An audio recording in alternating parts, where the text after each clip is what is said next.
Welcome back to MHS, Midnight Horror Stories. I know that many of you turn to these videos as a gentle way to unwind and ease into sleep. So, before you drift off tonight, could you help me with a small favor? Just leave a quick interaction, a comment, a like, or let me know where you're watching from and what time it is. My goal is to hit around 200 likes within the first 24 hours. Simple actions like these help YouTube appreciate the content and spread the show to more people. Now then, let's dive into tonight's horror stories. Some stories stick with you, even years later. They haunt me late at night. The story of the Miller family is one of them. It's not because of how violent their deaths were, but because of what I found out afterward. That year, I was 23 and lived with my family in the quiet little town of Franklin, Tennessee. The Millers lived 2 houses down from us. David Miller was a mechanic, and his wife taught elementary school. They had an 11-year-old daughter named Lily. Lily was a unique kid. Her skin was pale, almost anemic looking, and her eyes were cold. She didn't have that carefree innocence you'd expect for her age. While other kids played outside, Lily would just stand by the fence, staring. I tried talking to Lily many times, but all I got back was an empty stare. That August, the distant wail of police sirens broke the peaceful afternoon. I was coming home from work when I saw police cars and ambulances crammed in front of the Miller's house. Neighbors were gathered, whispering. They said they'd heard loud bangs earlier, possibly gunshots. I was so confused and worried that I hung around to see what was happening. The police taped off the area, and about an hour later, 2 black body bags were carried out of the house. News quickly spread through the neighborhood. David had shot his wife, and then himself. Lily survived by hiding in the bathroom and calling 911. The whole town was in shock over the tragic event. Everyone felt terrible for the Millers, especially Lily. How could a child possibly get over losing both parents in one night? Poor kid, a neighbor said, wiping away tears. I kept thinking about Lily being led out of the house. She wasn't crying, her eyes fixed straight ahead. At the time, I figured the shock was so immense that it had shut down all her emotions. The police concluded that David had suffered a mental breakdown due to work stress, leading to the horrific incident. At the funeral, I couldn't take my eyes off Lily. She sat upright in the front row, wearing a black dress. A lot of people from town came to the funeral. Everyone was crying, feeling deeply for Lily's situation. They came to offer her words of encouragement and hugs. But Lily just sat there silently in the front row, her eyes never leaving the 2 caskets. A few days after the funeral, her aunt from Memphis picked her up to raise her. Life in town slowly went back to normal. A few weeks later, a friend who worked at the police department invited me out for a beer. We talked about a lot of things, and eventually, the conversation drifted to the Miller case. There was something off about it. The bathroom door wasn't locked. Lily was just standing there, like she was waiting for us to arrive. There was no sign that she'd been through anything traumatic. What do you think? Ben shook his head, taking a long swig of his beer. I've been in this job for 10 years. Kids who witness violence usually react in one of 2 ways. Either they're so shocked they can't say anything, or they scream hysterically. Lily was different, too calm. I didn't say anything for a moment. Then he spoke again. It's for the peace of mind of those left behind. They have to move on with their lives. The Miller story gradually faded into just another local tale, with people in town occasionally bringing it up, mostly curious about how Lily was doing now. 3 years later, a couple moved in and bought the Miller house. They started renovating the entire place. They left a bunch of stuff out in the yard and by the front gate for anyone who wanted to take it for free. I was walking by and saw a notebook in a box of old things. Curious, I picked it up. The first page said, Lily's diary. My heart suddenly started pounding faster. I don't know when that name began to stir such mixed feelings in me. I turned to the next page, which had crude but chilling drawings. A man, a tiny child. My brain automatically processed the information in a way I didn't want it to. Below the drawings were lines of pencil writing, some pressed so hard they tore the paper. Dad hurt me again. Mom knew but didn't say anything. At this point, my hands started to tremble. I kept turning the pages. I can't run away. I screamed, but no one heard me. Mom said I had to be good, but why be good to bad things? Each page opened up a piece of hell. A sentence was repeated on many pages, each time written more clearly. No one came to help me, so I helped myself. When I turned to the last few pages, the true meaning finally emerged. The drawings changed. No longer a victim, Lily began to draw herself as someone with power. She drew her dad lying next to a gun. Lily wrote, "I'm almost ready. They won't hurt me anymore. It will be like in the movies." I stood frozen, the notebook dropping to the ground. So Lily wasn't just a surviving victim. She was both a victim and the one who did it. Lily had quietly endured abuse. When she realized no one was coming to save her, she decided to save herself, in the only way an 11-year-old child could think of. Honestly, my emotions were incredibly mixed at that moment. I burned it that night and never told anyone about it. I decided I'd be the only one who knew the truth.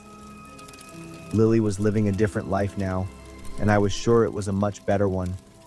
The town was still peaceful, and the new couple who moved in, they were getting ready for a new life too. The best thing was to just let everything go. Life sometimes isn't what we imagine. Whether they are victims or perpetrators, everyone carries their own pain and untold stories. We can never truly know everything someone endures, and sometimes silence is the only way to protect yourself. There are some sounds you never forget once you hear them. For me, the humming of the Cyber Chase theme song outside my window in the middle of the night is one of them. 15 years have passed, but every time I hear that tune, I still shiver as I remember that night. It was the summer I turned 8. My parents were busy with their work schedules, so they decided to send me to my grandparents' house in Burnett, Texas. I was going to stay there for 3 weeks. My grandparents lived in a small wooden house, surrounded by a forest. Living with them was their helper, Aunt May, who assisted with chores around the house. The first few nights at my grandparents' house, I couldn't sleep. Everything was unfamiliar, from the smell of wood to the sound of cicadas buzzing outside. A few nights later, a new sound joined the others, a faint rattling outside my window. I pulled my blanket up, leaving only my eyes exposed, telling myself it was just the wind blowing against the window. After a while, it disappeared, and I drifted off to sleep. I still thought it was a normal sound around here, so I didn't mention it to my grandparents. The next morning, my grandpa took me and our dog for a walk. We walked along the trail that led into the woods behind the house. Our dog suddenly stopped, her fur bristling on her back, and started to growl towards a bush. "What is it, Cora?" Grandpa asked. I looked in the same direction and saw a figure standing still behind a large pine tree. I blinked a few times, thinking I was imagining things, but the figure remained there, just standing still and watching. "Grandpa, there's someone over there." But when we looked again, the figure had vanished. The dog continued to growl. "Could be a lost hunter," Grandpa said, and that made sense to me. That night, after watching Cyber Chase, I went to my room early. After talking to my parents on the phone, I got into bed to play my game console. In the middle of the night, I was woken up by a strange sound. Someone was humming the Cyber Chase theme song outside my window. I pulled the covers over my head, scared, and just lay still. When the song ended, I slowly pulled the blanket down. "Grandpa," I called out to him. "Hey, it's me. Come out here, grandson. I want to show you something cool." Maybe he couldn't sleep and wanted to show me the stars or some wild rabbits coming out to feed at night, things he often told me about. I climbed out of bed, opened the window, and looked outside. A figure stood in the dark, reaching out a hand. "Let's go, kid." I took that hand and followed. We walked a few steps on the dirt road, heading toward the forest. I felt a bit strange because Grandpa wasn't saying anything, nor did he turn to look at me as usual. The moonlight grew brighter, and I looked down at the hand holding mine. This wasn't Grandpa's hand. His hand was more wrinkled. I also smelled a strong scent of tobacco, even though my grandpa didn't smoke. I saw something black sticking out from the back of his waistband. It looked like a gun. I slowed down, terrified. Immediately, I felt a tight grip and was pulled forward. Just then, Grandpa's familiar voice rang out from the direction of the house. "Ethan! Ethan, where are you?" I immediately stopped dead. The man flinched, turning his head towards the house. In that moment of distraction, I quickly yanked my hand free and ran back towards the house. "Grandpa! Grandpa!" I screamed as I ran. Grandpa was standing on the porch, all the outdoor lights shining brightly. I rushed to him and hugged him tight. "Where have you been?" "What's wrong?" There was a man. I thought it was you, but it wasn't," I said. Grandpa held me close, then looked out towards the woods. Everything was just darkness now. Grandma and Aunt May also woke up because of the noise. Grandpa called the police immediately. They arrived and started searching the surrounding area. It didn't take long for them to find a man hiding in a drainage ditch over 300 feet from our house. The police also found a gun tucked into his pants. The man's name was Rick. He was Aunt May's ex-boyfriend. They had broken up a few weeks before I came to stay with my grandparents. Rick had followed Aunt May here and planned to kidnap me to force her to get back together with him. I didn't mean to hurt the boy. I just wanted May to understand that she needed me, Rick told the police. But the guns he had prepared told a different story. My parents drove all night to come pick me up. Although Aunt May had done nothing wrong, my grandparents felt they had to let her go. From then on, my parents rearranged their work schedules to spend more time with me. I still visit my grandparents every summer and during long breaks. I'm grateful that Grandpa woke up to use the bathroom that night and found me not in my room. If it hadn't been for his call, I can't imagine what would have happened in the woods that night with a man carrying a gun, determined to get what he wanted. I used to believe the small town where I was born was the safest place on earth. But then, one autumn night last year, a terrifying secret was uncovered that shook the entire town. What haunts me the most is who was behind it. I work as an accountant for a small oil and gas company in Marfa, Texas. It's a small town near the Mexican border. Everyone knows everyone. One of my mechanic friends is Roy. His garage is right in the center of town. I always thought Roy was a kind and gentle man. Not just me, but the whole town loved Roy. Until last autumn, when an incident changed the way I saw everyone around me. I had just finished my shift and was on my way home. I stopped to get gas. Across the street, I saw a chaotic scene. The area was cordoned off. There were many police cars and sirens wailed loudly. Then, I saw a woman wrapped in a blanket. A police officer was leading her away. The woman looked like she had just returned from hell. Her pants were torn, her hair was disheveled, and her face was gaunt. I froze, realizing that the place she had just come from was Roy's auto shop. In the very next second, seeing Roy handcuffed in the back of a police car, head bowed, shocked me. That evening, the whole town was buzzing about what happened with Roy, and I was no exception. The town's resident chat group exploded. Messages kept popping up. Everyone was talking excitedly. From the snippets of information in the messages, I learned that the woman's name was Hannah, a cashier at the local supermarket. She had only moved to town a short while ago and had been missing for 2 weeks. Everyone thought she had gone to visit family in Dallas. But what had really happened, we didn't know. It was all just speculation. 2 days later, the local newspaper published an article with a headline that sent shivers down my spine. Local mechanic accused of abduction and torture. It was just as everyone had suspected. The girl was Hannah. She had been held captive by Roy in a secret room behind his garage for 2 weeks. Hannah recounted that Roy had lured her into the garage, claiming her car had an urgent problem that needed to be checked. What Hannah described stunned me. The room where Hannah was held was completely soundproofed, with surveillance cameras in every corner. On a shelf were videotapes labeled with different dates and the names of dozens of women.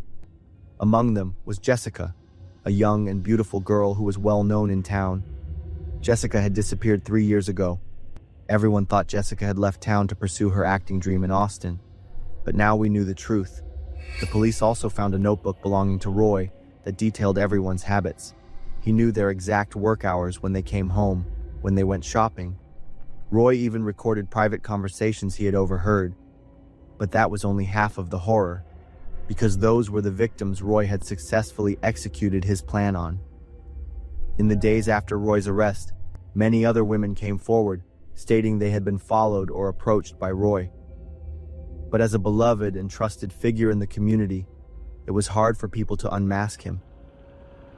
I started to recall the signs I had overlooked. Roy always asked too many questions about everyone's private lives. He could recount detailed schedules for anyone in town. At the time, I thought Roy was just a neighbor who cared, but now I understand it was a sign of systematic stalking. I suddenly remembered a detail from about a month ago. I was coming home late after a date with Sam and saw the silhouette of a man standing near her house. When I looked closer, the person had vanished.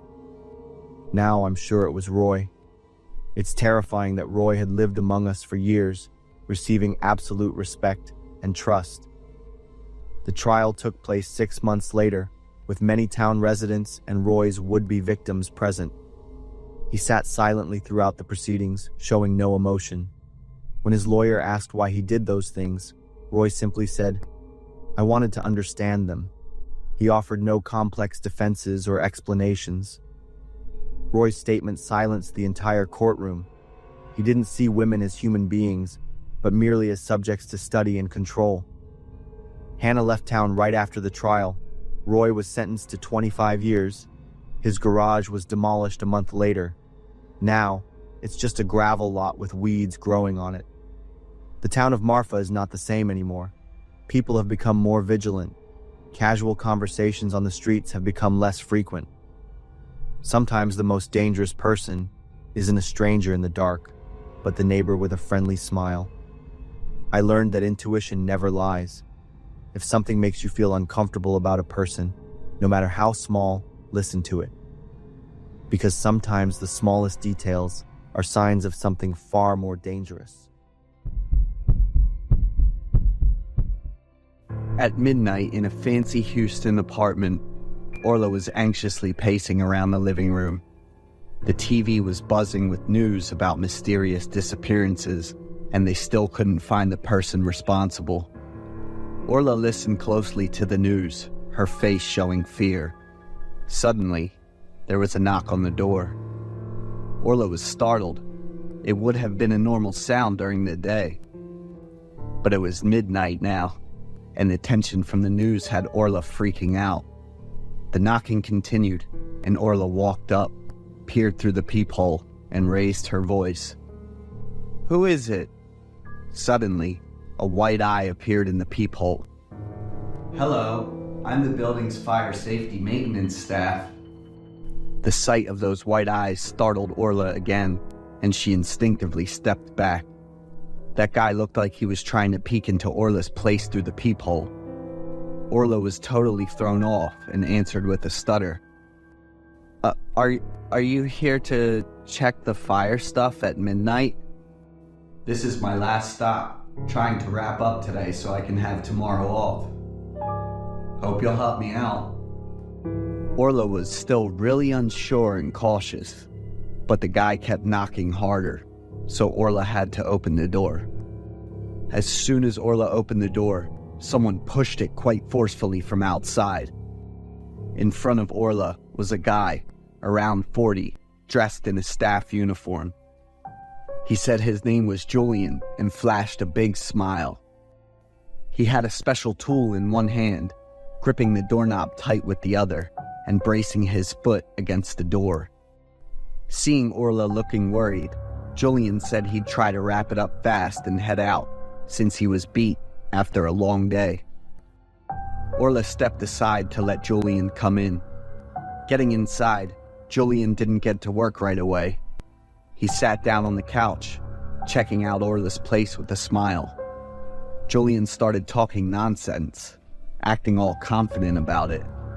Orla was still by the door, looking totally confused and worried. Orla kinda shrugged and gave short answers to Julian's questions, looking pretty uncomfortable. Orla reminded Julian to get back to work, and he instantly dropped his smile and stopped his rambling story.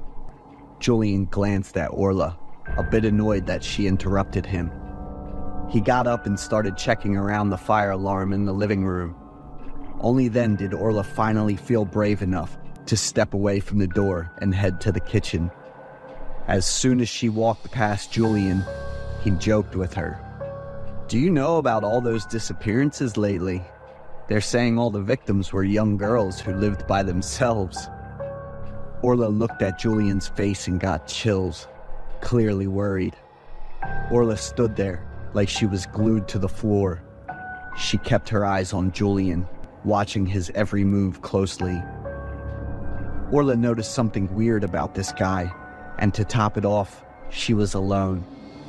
Orla was trying to figure out how to kick him out of the apartment as soon as possible. After checking the fire stuff, Julian just walked into the bedroom without even asking. Orla was lost in thought, unable to react quickly. Orla yelled out, but Julian had already gone into the bedroom. When she walked in, Julian was grinning at her pajamas laid out on the bed. Orla nervously told the guy to come back tomorrow for another checkup. Julian, of course, didn't listen. He was being super sarcastic about it. "You shouldn't be alone, sweetheart. It's not safe." After saying that, Julian went into the bathroom chuckling to himself. Orla immediately dashed to grab a stun baton from the drawer, turned off all the lights in the house, and stood by the bathroom door. Julian didn't react one bit. With the stun baton in her hand, Orla could hear her heart pounding loudly in the eerie silence. Julian bolted out of the bathroom. He used his strength to overpower Orla and pin her down. Julian tossed the baton aside, but Orla was hell-bent on fighting back, no matter what. Julian ripped Orla's shirt, intending to assault her. His smile made Orla feel sickened. At that moment, the TV was still on, with more clues about the guy behind the recent disappearances on the news. Caught on a convenience store camera, the culprit is a tall, attractive woman with long hair. She was wearing tight black clothes. Julian freaked out when he heard the news on TV after coming back to the bedroom, like he just figured something out. He glanced at Orla and then the bathroom. When Orla saw her chance, she kicked Julian hard in the balls, making him scream in pain. Orla dashed over to grab the baton off the ground, making a wicked grin. She pressed the button on the baton firmly against Julian's thigh. Orla cracked up at Julian's agony. She stepped away briefly and came back with a sharp knife in hand, pointing it right at Julian's face. Turns out, Orla's the one behind the disappearances. In the bathroom, Julian spotted the outfit she always wore when she was up to no good. Getting caught by camera, she's been glued to the news, feeling all worried and unsure. Even though Julian kinda knew Orla's true self, he couldn't resist his desires. Thinking he could totally get Orla to give in, he didn't split right away, but wanted to mess with her a bit first. Julian was freaking out, bawling his eyes out and begging Orla to let him live. But with the icy heart of a killer, Orla's answer was a flat-out no. 2 days later, the news said another person had gone missing in the city. This is the first man to go missing out of all the cases so far. I'm Isaac, 40 years old, and I have a small family with my wife and our 5-year-old son, David. We were married for almost 10 years before we had David. David hasn't been as lucky as other kids. His brain development is slower than what's typical for his age. We still love and cherish him, and we want to give him the best we can. But ever since we had David, we have had a lot of tense arguments about how to raise him. My wife always wants everything to be systematic and scientific, while I prefer our child to develop more naturally. A lot of times, our discussions have turned into arguments, even right in front of David.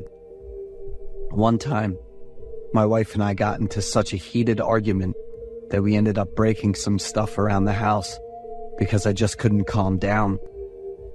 David was standing near the dining table, trembling and crying because he was so scared. My wife covered her ears, screaming and crying. I figured the best way to handle it was to grab David and just leave the house. I drove him to the playground at the park, which was a few miles away. Sitting in the car, the boy kept crying and looked at me with a scared expression. I don't even remember how I drove to the park. Everything was so blurry. When we got to the playground, I tried to cheer him up by laughing and joking around to help David feel more at ease. After a bit, David started laughing too, and we played on the slide together. David ran through the colorful plastic tubes and slid down, and I chased after him, pretending to be the boogeyman to make the game more exciting. David was freaking out because the boogeyman was chasing him, so he quickly sat down, ready to slide down. I stood at the bottom of the slide to catch my son, but David never came down. I called out for David and started searching every corner. My mind was racing, and I didn't even know how much time had passed, but I was so exhausted that I just collapsed next to the slide.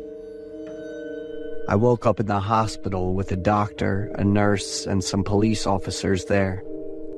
Once I remembered everything, I quickly reported it to the police to get help. My son got taken near the slide. Please help me find him. Mr. Isaac, we need you to come to the police station to help us with the investigation into your son's disappearance. You're the main suspect in this case. I was stunned and tried to explain, saying I needed to see my wife because she must be really worried since neither of us came home all night. We need to keep you two apart for safety reasons. Once we sort this out, if you're not the one responsible, we'll let you go home. What the hell are you talking about? I need to stress again that my son is missing, and I really need to see my wife. A policeman came over to restrain and handcuff me, while the other one talked to the doctor. After the doctor gave a nod, 2 policemen walked me out. I was still feeling dizzy, so I got off the bed and just collapsed right away. The 2 police officers were even rougher with me. When I got to the police station, they gave me some kind of drink and told me to wait for 15 minutes before the interrogation started. My head was spinning, and my memories kept coming and going in a really confusing way. After 15 minutes, I was feeling more awake, and the police came in with a stack of photos. As I looked at each photo, my emotions just intensified. The first photo showed my car parked in the park, and the front of it was pretty badly dented and scratched. Next were some photos of the slide at the playground. Finally, there was a photo of me, covered in dirt and blood. What is this? Are you sober now, Isaac? I stared at the police in shock, then looked back at the photos. I grabbed the bottle of water I had just drunk, realizing it was a hangover cure. I held my head, trying to piece everything together. It turned out I had always been a terrible husband and an irresponsible father. I used alcohol to deal with stress and to justify my failed and miserable career. I constantly pressured my wife to have kids. When my wife gave birth to David, I didn't care about him at all. I was always half sober and half drunk, which scared and pushed him away. That night, I just couldn't control my wild behavior. Because of the weird prank and me looking like a real boogeyman, David panicked, slipped, and fell from the slide to the ground, and I hid David in the bushes, about a mile away from the playground. On the day I faced my wife in court, I couldn't bring myself to look at her, even for a second. We settled both the divorce and David's case at the same time. I lost everything and paid for my selfishness and carelessness with a 20-year prison sentence. I'm Elon. I'm a high school student in Houston, Texas. I'm an open-minded individual and quite enjoy extracurricular activities at school. One time, my class was informed that they would participate in a community service cleanup session at a local park. Even though I wasn't very excited, being able to run outside was better than having to sit and study, I thought. It was Sunday morning. We arrived at the park at 9 o'clock and were assigned areas to clean. This park has just been built in recent weeks, and there are still some areas in the finishing stages. Me, Anna, and Max were assigned to clean up an area with a very large rock. It was high above my head and placed in a small flower garden. I observed the rock and saw that it had a very strange shape. There's also a cross engraved on the stone, but it seems to be upside down. I told Anna and Max, but they didn't pay attention to what I said. I guess I'm no expert in landscaping, I muttered. Ignoring the stone's strange appearance, we started cleaning. Max and Anna picked grass in the flower garden, and I will plant a few new flowers. We do this while chatting about interesting stories at school. As it neared the end, I started to smell a terrible stench. It was really nauseating. Anna and Max also noticed that unpleasant smell. We went around the area we were responsible for to find out the source, but didn't find anything unusual. At the end of the labor session, all of us were told to regroup. My team has thoroughly checked the area we are in charge of, so we are confident that everything is clean. It was probably some dead mice somewhere else, and the wind brought in the stench. We told each other that and happily left. A few days later, we organized a picnic ourselves at the park we cleaned, this time with Ethan and Mary. Returning to the flower garden the other day, we were happy because the newly planted flower trees were lush. My friends and I spread out the carpet next to it, ate together, chatted, and took pictures. About 15 minutes later, it suddenly started to rain. We quickly packed up our things and ran to a nearby shack to shelter from the rain. Where we were standing outside the rock, a brown liquid began flowing out. The stench rose again. This time it was much worse.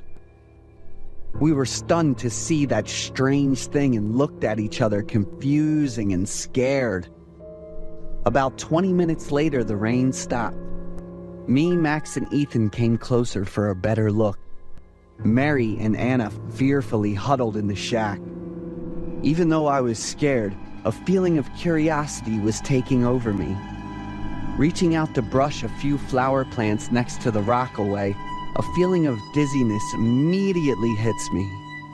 I saw human fingers crushed under the stone and they were decomposing. I screamed out in fear, almost to a panic attack, crawled out to yell at my friends to quickly call the police. The police arrived and immediately searched the scene. Max and I stayed behind to give our statements to the police, while Ethan took Anna and Mary home first because they were so panicked. The police found out that there was a body crushed underneath and immediately sent the tow to move the stone away. Seeing the entire scene unfold, I was shocked to the core by the corpse underneath. The body was no longer in one piece. It was decomposing. The stench and sight was horrifying to witness. The police thanked Max and I for the cooperation, then told us to go home first. Maybe during construction the stone was placed in a different position and collapsed over the poor worker while he was inspecting the project. So my feeling about the stone's strange position is correct. The man's body was processed and returned to his family. That stone was later demolished by the park management board, and a flower garden was planted in its place. To this day, that scene still haunts me.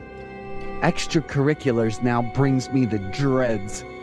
I always imagined that I would discover another terrible thing around there.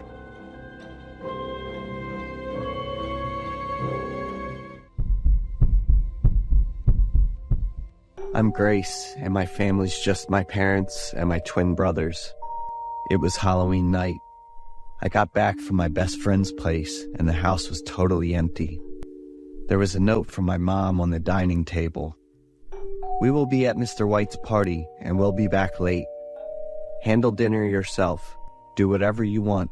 Go trick-or-treating with your brothers, or maybe come to the party with us." After reading my mom's ideas for a fun Halloween, I decided to just stay home. I wasn't into Halloween. No clue why. Was anyone else like that? I locked the door, hung the key in the usual spot, and went to my room to change. As I was buttoning my PJs, I noticed another note on my desk. "Someone's in the house." I frowned and let out a tired sigh. "Leon, Logan, are you two messing around again?" I was pretty sure about it, since I was no stranger to my two little brothers' pranks. I told them, "If you two even touch my stuff, you're dead for sure," while I threw a little boxing move to warn them. Then I crumpled up the note, tossed it in the trash, and headed downstairs to make dinner. When I opened the cupboard to grab some veggies and bacon for a salad, I found another note stuck in there. I read it in a sarcastic tone like, "It's just you and me here. Enough, you two.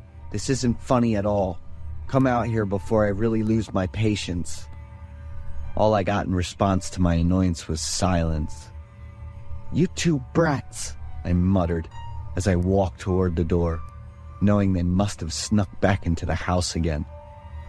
When I turned the doorknob, it was still locked. I turned back to where the key was hanging, but it was gone. I almost missed another note that was stuck on the door. "You can't run." "Leon, Logan, I'm saying it for the last time.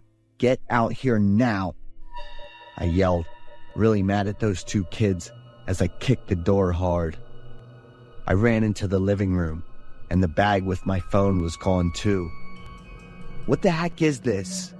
I said, feeling annoyed, helpless, and a bit confused. "Look at the ceiling." The note on the table made me shake, and my heart was racing. I took a deep breath, looked up slowly, and then just screamed. On the ceiling was Nana, my cat, with a knife stuck in her chest, like she was nailed up there. "Leon, Logan!" I burst into tears and ran upstairs screaming. I ran to the landline, crying and praying, and quickly dialed my mom's number. But it was quiet. The phone line was cut, and I was trapped in my own house. "Oh my God, please tell me this is just a prank." I was seriously scared and panicking. I dashed into my little sibling's room, hoping to find something, but it was all quiet. I cried even louder. I ran back to my room and locked the door tight. In a situation like this, I gotta stay really calm, I muttered to myself, my hands ready to rip my hair out. My heart skipped a beat when I spotted another note on the table in the distance. "You're exactly where I want you." I covered my mouth, trying not to cry out loud, and everything started to blur in front of me.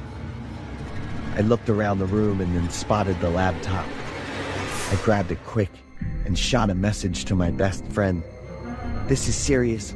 I'm not joking. Call police ASAP. Someone broke into my house." All I could do was hide in the corner, crying and praying like crazy. About 10 minutes later, I heard the police sirens and jumped up, rushing downstairs. I was crying and going on about all the awful stuff I'd just been through. My parents and little brothers got home about 20 minutes later. After almost an hour of checking every nook and cranny of the house, the police still couldn't find anything weird.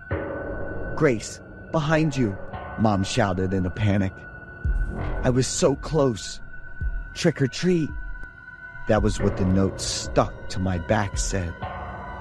It had been almost 2 weeks since Halloween, but I still couldn't shake off the creepy vibe from that night. I had to skip school to see a shrink with my mom, and I needed someone with me the whole time. I couldn't skip school anymore, so my parents and little brothers really tried to cheer me up. Going back to school after almost a month, I was super tired, and my face looked all worn out. On top of that, I got hit with a bunch of bad news. Lucy, my best friend, was taking over my cheerleading captain spot. Devlin, my boyfriend, also said goodbye and started hanging out with Lucy.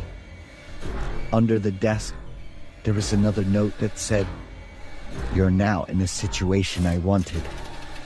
Now I got what Lucy's smile meant that morning.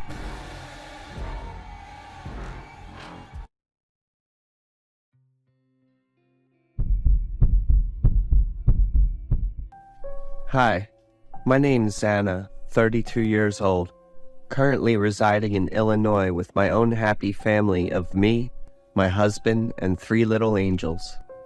The story I'm about to tell happened 14 years ago. It was in the summer where I spent my school break working part-time in a nearby McDonald's restaurant. I often work night shifts. To make sure I'm safe from home to work, I often use my father's car. And that's when the scary things happened to me. I remember that was a super busy day, when even with a full complement, our chef was barely enough to cover all the guests. We closed down the shop 30 minutes later than our shift. I was totally toasted after such exhausting day. Due to being the closest to the shop, I was the last one leaving. As soon as I turned off the lights, I could hear a faint cry somewhere. It was 2 a.m., so everywhere around me was utterly quiet. I stood still, trying to lift my head to listen. It was clearly someone's crying, but there wasn't anything unusual around me. There was some rushed footsteps as well as if someone panting right behind my back. So I reopened the front door and peeked inside. However, there wasn't anything unusual, but I swear to God, the gasping was very, very close by. After a while of staring into nothing, suddenly I heard, "Please help me." The sound of a young woman rang out from there, yet it sounded twisted, as if went through 100 of sound filters. "Who are you? Come on out." After a deep breath, I bellowed with all my courage, "Santa, please, help me." Oh my God, that girl knew me. The fact that she knew me, or of someone I knew, twisted my guts. "Whoever that is, come on out now," I demanded one more time with all the courage I had mustered, yet there was no response. Only a quiet wailing answered me. That's it. I had enough of their game, I thought to myself, losing patience. Plus my eyelids and soaring feet were slowly torturing me. So I closed the shop quickly and made my way to the parking lot. I made sure to have locked all doors from inside before turning the key. As soon as the car grumbled and moved out to the aisle, there was a white shadow jumped straight on my path, prompting me to hit the brake with all my might. "Holy shit!" I yelled aloud as my entire body tilted toward the steering wheel. Thankfully, I was conscious enough to not step on the accelerator. Yet even with all that, my heart was beating like it's gonna fall out of my chest. When I lifted my eyes up, I could see a young woman, totally naked, trying to stop my car from leaving. She's knocking on the door frantically, tears running from her frightened eyes. Took me a while to realize she was Nicole, my classmate. I immediately opened the door for her and showed her the blanket that often reserved for my sleep. Her body was dead cold, even though it's an Illinois summer night. Nicole begged me to call the police. Her mother and siblings needed urgent rescue.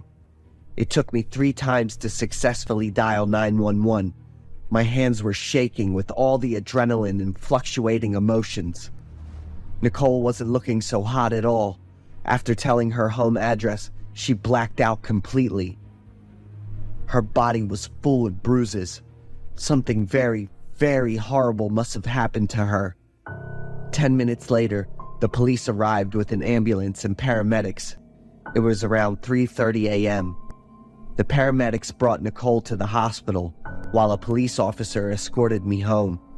I was now safe, but I couldn't sleep. Nicole in her distressed state kept bugging me. The next day I saw on the morning news that a woman was shot 3 times and in critical state. With a gunshot wound to the head, it was a miracle that she was alive by the time the police got there. In the household, there were 3 other children of 12, 8, and 6 years old bunkering up in their room. The 3 children were in a state of shock, but fortunately intact. The perpetrator was the husband and the father of the household. And the crime scene was Nicole's house. The revelation on the news stunned me. My parents suggested me to visit Nicole in the hospital. When I got there, she was in a state of shock and wrapped in a blanket. Nicole didn't react to any questions I asked her.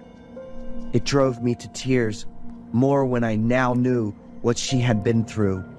Nicole was a beautiful-looking, active, and very friendly young woman. Nicole's family has 4 sisters. As far as I heard, they were of steps and half-siblings. Nicole was stepsister to the 12 and 8-year-old girls. The youngest one of 6 years old was the half-sibling of both. After recovery, Nicole told the police what happened that day. She heard a series of gunshots at around 1 a.m. After calming down, she moved to her younger siblings' room to check on them. But before getting there, a tall figure had entered the room. That was her stepfather, who barged in and tried to rape her. She managed to put up a fierce resistance, but to little avail. After a series of beatings and realizing she would soon run out of breath, she told the man to go to the bathroom to get prepped, and then sneaking out from there, naked. The rest of it was history. Not long after recovery, the little family was further torn apart from the death of their mutual mother. The monster that was the father was sentenced to life, while the siblings were designated to their respective relatives. Nicole and I, after the incident, we were getting very close. She was a very successful woman who was the bridesmaid on my wedding. Though far apart, her siblings remained very close, even though they weren't of the same bloodline. The pain might drive us apart or pull us closer together. It was all about how we handled our pain. I am Alice, an international student at MIT in Boston. As an international student, adapting to life in a new country is always full of challenges and surprises. I once thought that St. Patrick's Day would be a great opportunity to immerse myself in the local culture and get familiar with life here. But instead of joy, that day became a memory I never want to recall. It was a spine-chilling experience that made me realize how fragile I am in an unfamiliar city. That day, the city was filled with the green colors of the holiday. Flags with the shamrock symbol fluttered along the streets, and people wore vibrant green outfits. I knew this was an important day for the Irish and their community in Boston, but to be honest, I didn't have much idea about how to participate in the festivities. Moreover, I didn't have anything green in my wardrobe. So, I wore my favorite beige sweater, paired with jeans, thinking that it would be neat enough for a day of strolling and exploring. I got on the subway in the afternoon, when the festive atmosphere started to become more lively. The train cars were packed with people, mostly groups of friends chatting excitedly, holding large cups of beer. The air was thick with the smell of alcohol and loud laughter, making me feel a little out of place, but I told myself I just needed to fit in and enjoy. I leaned against the door, trying to keep my balance as the train swayed. Then, I felt a strong pinch on my arm. It was painful and unexpected. I turned around, facing a tall man with a shaved head, wearing a green t-shirt. He was grinning lewdly, his eyes bloodshot from alcohol. "Why are you dressed like that?" he slurred. I took a step back, my arm where I had been pinched still throbbing. Around me, a few others were looking, but no one said a word. I tried to stay calm, pressing my lips together without answering, hoping he would let it go and turn his attention to someone else. But no, he stepped closer, leaned down to my face, his breath reeking of beer, making me feel uncomfortable. "Where are you from?" "Definitely not from Boston," he said, mocking me as he spoke. My heart raced in panic. Fortunately, the train stopped at the next station, and I quickly got off, escaping from his mocking gaze. I didn't think I'd see that man again, but I was wrong. That evening, I met a friend at an Irish pub near downtown. The street leading to the pub was quite lively, with groups of people dressed in green singing and drinking beer on the sidewalk. I tried to enjoy the festive atmosphere, but I still felt uneasy from the experience earlier that day. As I was walking past a narrow alley, a voice rang out behind me, freezing me in place. "Hey, you still haven't changed into green. We meet again." I turned around, and just as I had feared, it was the man from the train. The streetlights illuminated his face, and I noticed his eyes were even more bloodshot now, overtaken by drunkenness and aggression. He started walking quickly toward me, muttering foul words. I turned and ran. The streets were crowded, but no one paid attention to a small girl in panic. I ran through groups of people laughing and talking, my palms sweaty, breath coming in short gasps. The man was still on my tail, his shouts echoing through the crowd, but everyone just thought it was part of the festive noise of the holiday. I turned down another street, desperately trying to find a place to hide. The lights from the shops and bars weren't enough to make me feel safe. I spotted a small store with an open sign glowing and rushed inside. The man behind the counter looked at me, his face showing surprise. I was out of breath, trying to briefly explain that I was being chased by a drunk man. The shopkeeper, a middle-aged man with gray hair, nodded and pointed toward the back door. I felt a sense of relief and quickly ran out, muttering a quiet, "Thank you." The back door led to a narrow alley where I could hear the noise of the main street fading away. I kept running, eventually finding a public phone booth and calling the police. As I waited, I huddled in the darkness, my heart pounding, my ears still straining to catch any footsteps that might echo at any moment. When the police arrived, I recounted everything, from the train ride earlier that day to the incident on the street. They were very serious and immediately began searching for the man based on my description. I don't know if he was caught, but just telling the story made me feel somewhat relieved.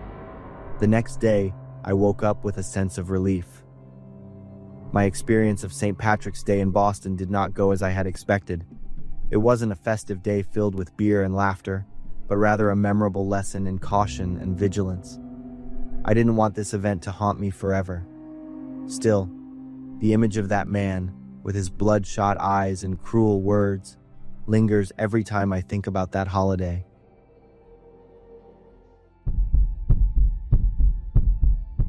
Alden is a perfect guy with all the qualities that any woman would want in a partner. Especially at the age of 35, Alden's masculinity and maturity attract a lot of admirers. Alden is in a relationship with Erica, a girl who has everything in perfect proportion. On March 13th, will you be mine? Your heart will be mine. That is the sweet proposal Alden made to Erica. Unlike other couples, Alden and Erica have been getting to know each other for 11 months. Alden didn't have to persistently court the beautiful woman to win her over. Erica also did not pose any challenges or difficulties. In fact, she had fallen for Alden from the very beginning. Their relationship just needs one more formal proposal to become a perfect couple. Even though Alden has cared for and pampered Erica to the utmost for the past 11 months, Erica has also continuously given Alden the green light, showing her affection for him. But their relationship remains ambiguous. Erica is determined not to propose first. According to her viewpoint, it is the man's responsibility to take the initiative. Erica takes care of her appearance, participates in classes on sports, cooking, art, and more. She continually improves herself, setting the goal to always be perfect and attractive. There are also many suitors around Erica, but she only has eyes for Alden. As for Alden, there are times when he shows indifference in the relationship. His words are very sweet and loving, but they are also full of underlying meaning and a hint of teasing. But Erica doesn't realize this. To her, Alden occupies her entire heart and mind. Alden has not given Erica any confirmation, which leaves her constantly worried. Erica is very afraid of losing Alden. It's not hard to see that the women around him have feelings for him. Moreover, their relationship is not official and clear, so Erica cannot assert her claim. A princess is always associated with images of beauty and perfection, but it's not only princesses. There are also witches with an enchanting, deadly allure. Erica has a blend of both. She once planned and staged a car accident. The victim was a young and beautiful girl, and as a result, she was left paralyzed from the waist down just for standing too close to Alden at a party. Not stopping there, Erica did not hesitate to gift a few scars on the arms, legs, and even the face to the girls who intended to flirt with Alden. One rival, who is extremely determined, declared that she would confront Erica and pursue Alden to the end. She is Daria, who possesses everything Erica has and more, namely the allure of youth and beauty. But just a week later, Daria vanished without a trace. The police searched for Daria for 6 months, and the clothes they found in the forest contained Daria's DNA. But it still has not been determined whether she is alive or not. Are you satisfied with what you've done? Alden's unexpected question left Erica stunned for a few seconds. Of course, I'm willing to do anything for you. Alden knows something. He just smiled and nodded. The moment Erica had been waiting for arrived. Alden proposed right in the car when he brought Erica home. Of course, she agreed without a second thought. But why March 13th? Why did you ask me to be your girlfriend on March 13th instead of today? That day is very special to me, and I want you to be a part of that specialness too. Alden's words melted Erica's heart. She loved Alden very much. On March 13th, Alden invited Erica to his home for dinner. Alden even prepared a beautiful dress for Erica to wear that day.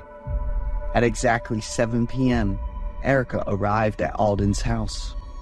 As she entered, Erica heard music and saw romantic candlelight, which made her heart race.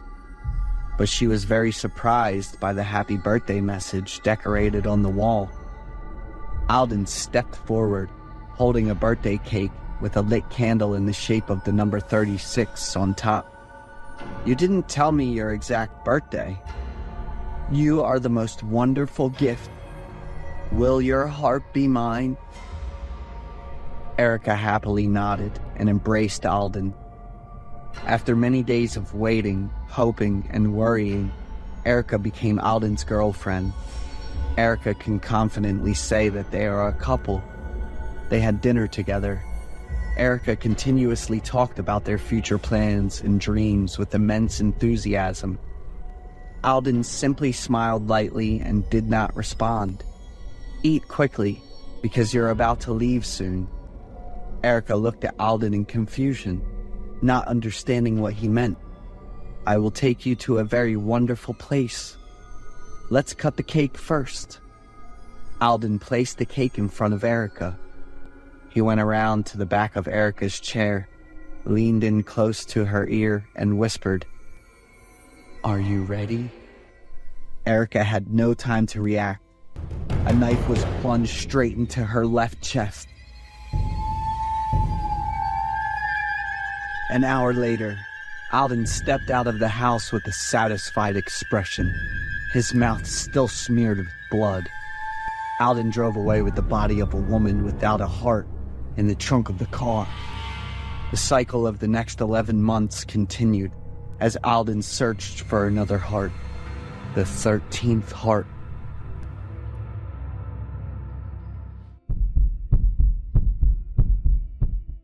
I'm Elaine, 32 years old, and a busy single mother with a 7-year-old daughter, Mia. I'm happy with my current life. My career is on the rise, so I'm very busy, but financially, I'm comfortable.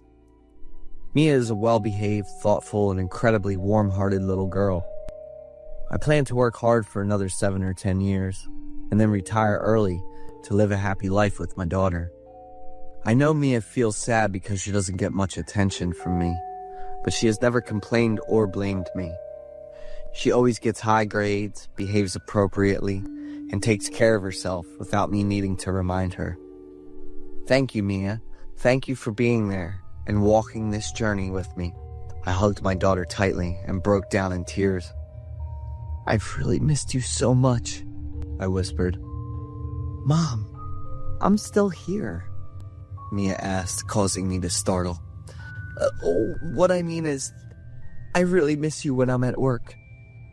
My daughter and I don't sleep apart. Having her by my side makes me feel more at ease and helps me sleep much better. One morning, on the way to take Mia to school, I gave her $50. "Sweetheart, I have a late meeting today, so I won't be able to make dinner like I promised. I'm sorry." Mia looked at me and smiled softly. "This is money for my dinner, right, Mom?" She took the money. "I'll go to Chick-fil-A and I'll invite my friends to join me. I'll wait for you to come there." "Chick-fil-A," I muttered, stunned. "Remember what I told you and call me if anything comes up," I reminded my daughter before saying goodbye at the school gate. Mia also likes Chick-fil-A, which makes me feel closer to her and love her even more. That evening, I picked up Mia at 9 o'clock, by which time the store was about to close. "I'm so sorry. You've been waiting a long time, haven't you?" "It's okay. I had a great time." My little girl always smiles like that. "Who did you have dinner with? Bethany or Santa?" "Those two didn't come, Mom. I made a new friend. She's very beautiful." "Is that so?" "She had eyes like you, Mom." I smiled at Mia. "What's your new friend's name?" "She didn't introduce herself, and I forgot to ask. But she promised she would visit me next time." Seeing my daughter's happiness made me feel more at ease as well. The next morning, I had plenty of time, so I cooked breakfast for Mia. As I was preparing a little salad, I heard my daughter talking. "Do you like this egg dish too? My mom cooks it really well, right?" "Mia," I called my daughter. "Who are you talking to?" Carrying the plate of salad to the dining table, I saw my daughter sitting alone. "My friend. She said the eggs you made are really delicious." "Your friend?" Where is she? Why did she come to our house so early? I asked, quite puzzled. She just left, Mom, Mia said cheerfully, then continued eating her breakfast. I didn't ask her any more questions, quickly finished my meal and got ready to go to work. But gradually, I realized that the friend Mia was talking about was someone only she could perceive. One day when I picked Mia up from school, her teacher kindly asked to speak with me privately. Mia has been showing signs of distraction lately. She doesn't focus and often talks to herself, just so you know. I was very surprised. I looked over at Mia, who was waiting in the distance. She was indeed smiling and laughing, but she was all alone. I thanked the teacher and promised to keep a closer eye on Mia's situation. I didn't rush to ask Mia, but silently observed her instead. In the evening, when I returned to the bedroom, Mia was sitting on the bed with a few dolls. She held one up, smiled, and whispered, "Do you like it?" I tapped lightly on the door so I wouldn't startle her. "Aren't you asleep yet?" "Mom, she's here. She said she wants to visit you." I shuddered, froze in place, and quickly glanced around the room. "Mia, what are you talking about?" "She's here." Mia jumped up and pointed towards me. "Right next to you." "Mia, stop it right now," I shouted, feeling panicked and raising my voice a little. After a few seconds to calm down, I gently asked, "What's her name, Mia?" "Her name is Mia too. She looks just like you, Mom." I went silent, and after a few minutes of trying to calm myself, I helped Mia get ready for bed. After Mia had fallen into a deep sleep, I rushed to the closet, grabbed the Ouija board, and asked myself, "Mia is still in this house, right?" The answer left me stunned, and I burst into tears. So my daughter has still existed all this time. She is the Mia I gave birth to, but lost when she was 5. The girl I have now, with a name and appearance so similar, I have adopted as my daughter. I hugged myself tightly, a mix of longing and pain flooding over me. Welcome back to MHS, Midnight Horror Stories. I know that many of you turn to these videos as a gentle way to unwind and ease into sleep. So before you drift off tonight, could you help me with a small favor? Just leave a quick interaction, a comment, a like, or let me know where you're watching from and what time it is. My goal is to hit around 200 likes within the first 24 hours.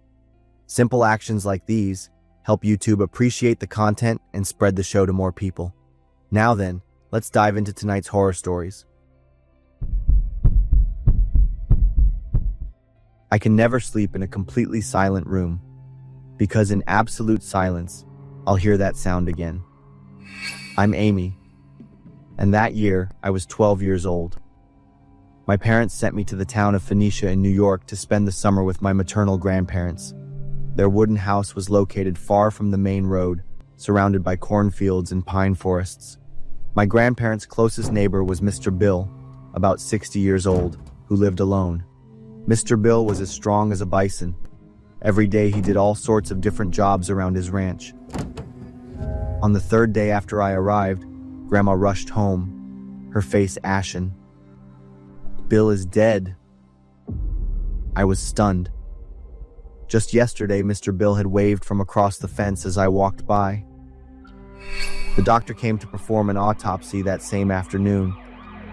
After an hour of examination, they concluded it was a natural death due to sudden cardiac arrest. The strange thing was, no one had ever seen Mr. Bill show any signs of illness, not even a cough or a cold. He was always healthy and full of life.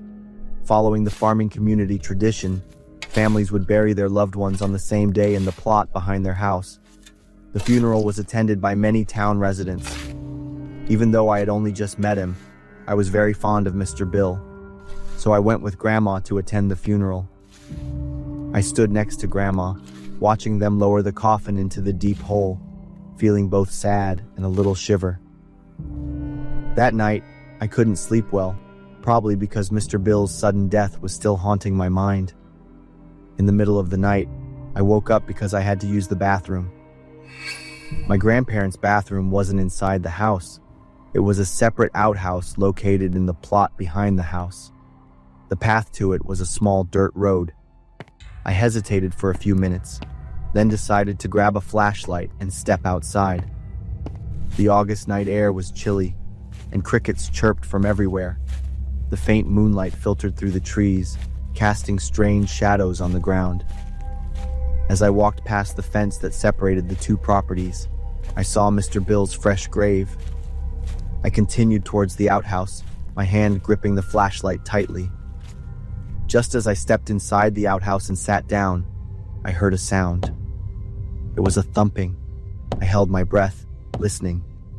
The thumping continued, steadily. Then another sound, a weak scream.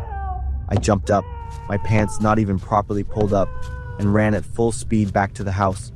I cried as I ran. When I got home, I rushed straight into Grandma's room and shook her shoulder hard. "Grandma, they're screaming near the outhouse." Grandma sat up, her eyes still hazy from sleep. "Amy, what's wrong with you? Did you have a nightmare?" I was still crying and gasping for breath. Grandma took me back to my room and tried to comfort me. "The strange sounds you heard are perfectly normal for a sparse wooded town like this. You're just imagining things. Sleep tight." Maybe Grandma was right. Maybe I was overthinking things. I lay down, but I couldn't sleep. Near dawn, I had to use the bathroom again, but didn't dare go alone. I woke up Tom and Lisa, my two cousins who were sleeping in the next room, and asked them to come with me. All three of us went outside with flashlights. On the way to the outhouse, Tom and Lisa whispered about how I might be stressed because of Mr. Bill's death. But when we got closer to the outhouse, everyone fell silent because we heard that sound. This time, it was desperate pleas from underground. Without another word, all three of us ran back to the house as if chased by ghosts. This time, when we woke up Grandma and Grandpa, the two adults saw the fear on Tom and Lisa's faces and knew this wasn't just my imagination anymore. No one could go back to sleep. The three of us took turns recounting in detail what we had heard, especially me, having witnessed it twice. That sound, I think it was Mr. Bill. My words left the whole family stunned. No one could sleep anymore. Grandpa quickly put on his clothes and ran to Mr. Bill's son's house to meet him. Their conversation lasted a very long time. It took hours of persuasion before Grandpa finally got permission from Mr. Bill's son. They then called a few other men from the farming community to help dig up Mr. Bill's grave. An hour passed, and they all worked together to clear the last layer of soil and open the coffin lid with trembling hands. Mr. Bill's body was now face down. When Mr. Bill's son turned his father over, all the men present were practically frozen.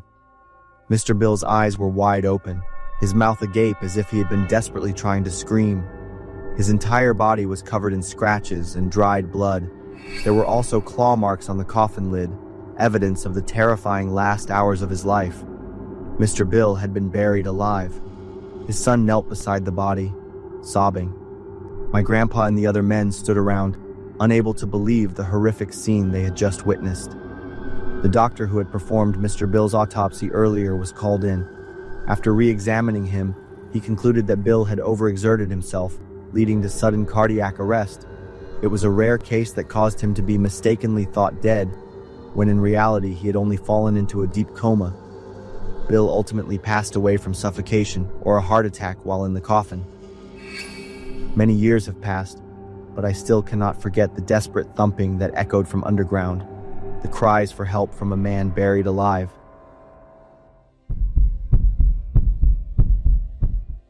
I thought I'd gotten a great deal on a house until I discovered the horrifying secret hidden inside. I'm Maya, a freelance designer. In March of last year, I decided to leave Los Angeles. City life had exhausted me. The endless traffic, skyrocketing rent, and the feeling of loneliness in a city of millions. I wanted to find a quiet place, a small town in Northern California, to start a new life. I finally chose a small town called Grass Valley, nestled among the pine forests of the Sierra Nevada. On Craigslist, I found a house for an unbelievably low price. I called the seller immediately. "Hi, I'm Will," a tired voice answered. I asked about the house, and he explained that it was old in a secluded area, and he wanted to sell it quickly. Will emphasized that he only accepted cash because he didn't trust banks or real estate agents. I scheduled a time to see the house before making a decision. A few days later, I drove 3 hours from Los Angeles to Grass Valley to see the house. Will was a middle-aged man with an unapproachable demeanor. The house was old but sturdy, surrounded by many trees and about 5 miles from town. When I asked him why he was selling it so cheaply, Will was silent for a moment, then said, "My wife, Ella, disappeared 2 months ago. I'm desperate to find her. Everything in this house reminds me of Ella, and I just can't stay here anymore." I was quiet after hearing Will's story, feeling sympathy for him instead of the unapproachable feeling I had at first. As Will showed me around the house, I heard a faint scratching sound from inside a wall somewhere. "What's that?" Will shrugged. "Squirrels and mice. They've been a problem for years. It's because of all the trees around here." Will generously offered to include all the tools and building materials if I agreed to buy the house, since he didn't need them anymore. I signed the contract that same day and gave Will the full amount in cash. Before he left, he stood there for a long time, looking around as if he was very attached to the place.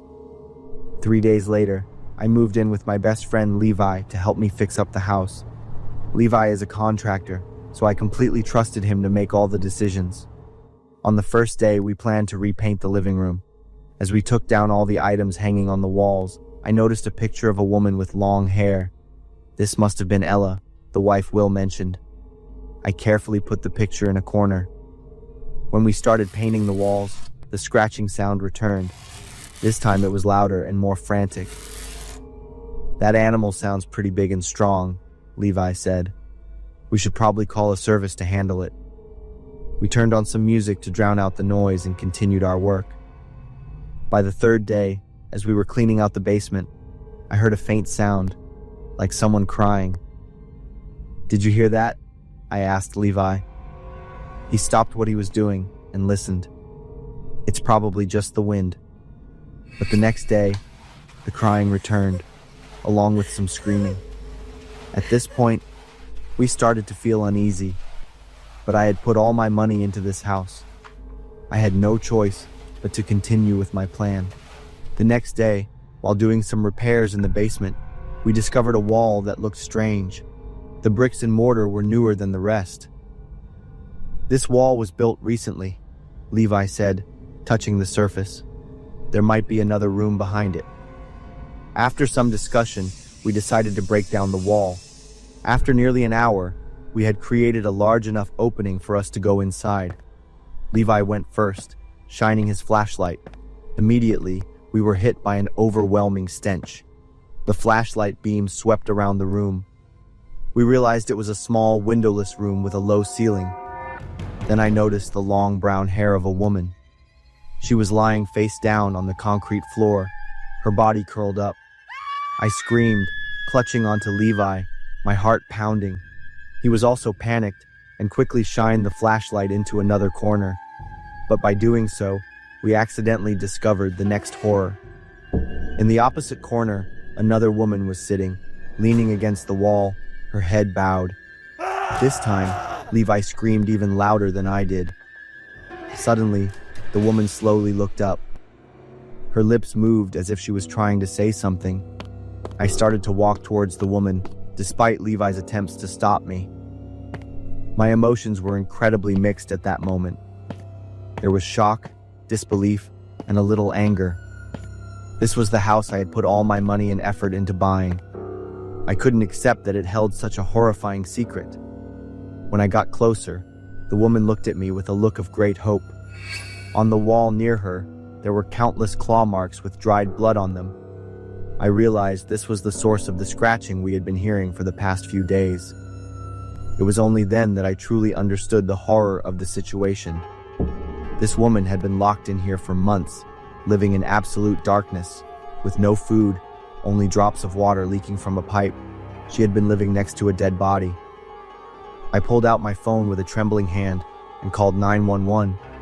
The police and an ambulance arrived within 10 minutes. They took the surviving woman to the hospital immediately and secured the scene. I sank into a chair and buried my face in my hands, crying. I knew I had been scammed, and all my plans and dreams were shattered. Levi sat down and comforted me for a long time. That day, the police arranged for us to stay somewhere else. 2 days later, the investigating officer called me. The woman who survived is Ella Thompson, the wife of Will Thompson, the man who sold me the house. The woman who died is Anna Kim, 24 years old. Ella had told us the whole truth. Anna Kim had come to the house to demand that Will leave his wife and marry her, threatening to tell Ella everything. Will killed Anna in a fit of rage, and when Ella threatened to call the police, he locked both of them in the room and sealed the wall. I felt stunned and cried a lot again when I learned the whole truth.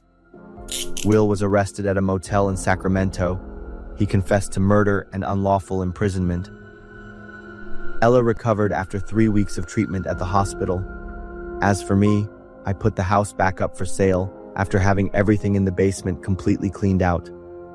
I'm living in a small apartment now. I learned an expensive lesson. Nothing is cheap and good in this world, and certainly nothing is free.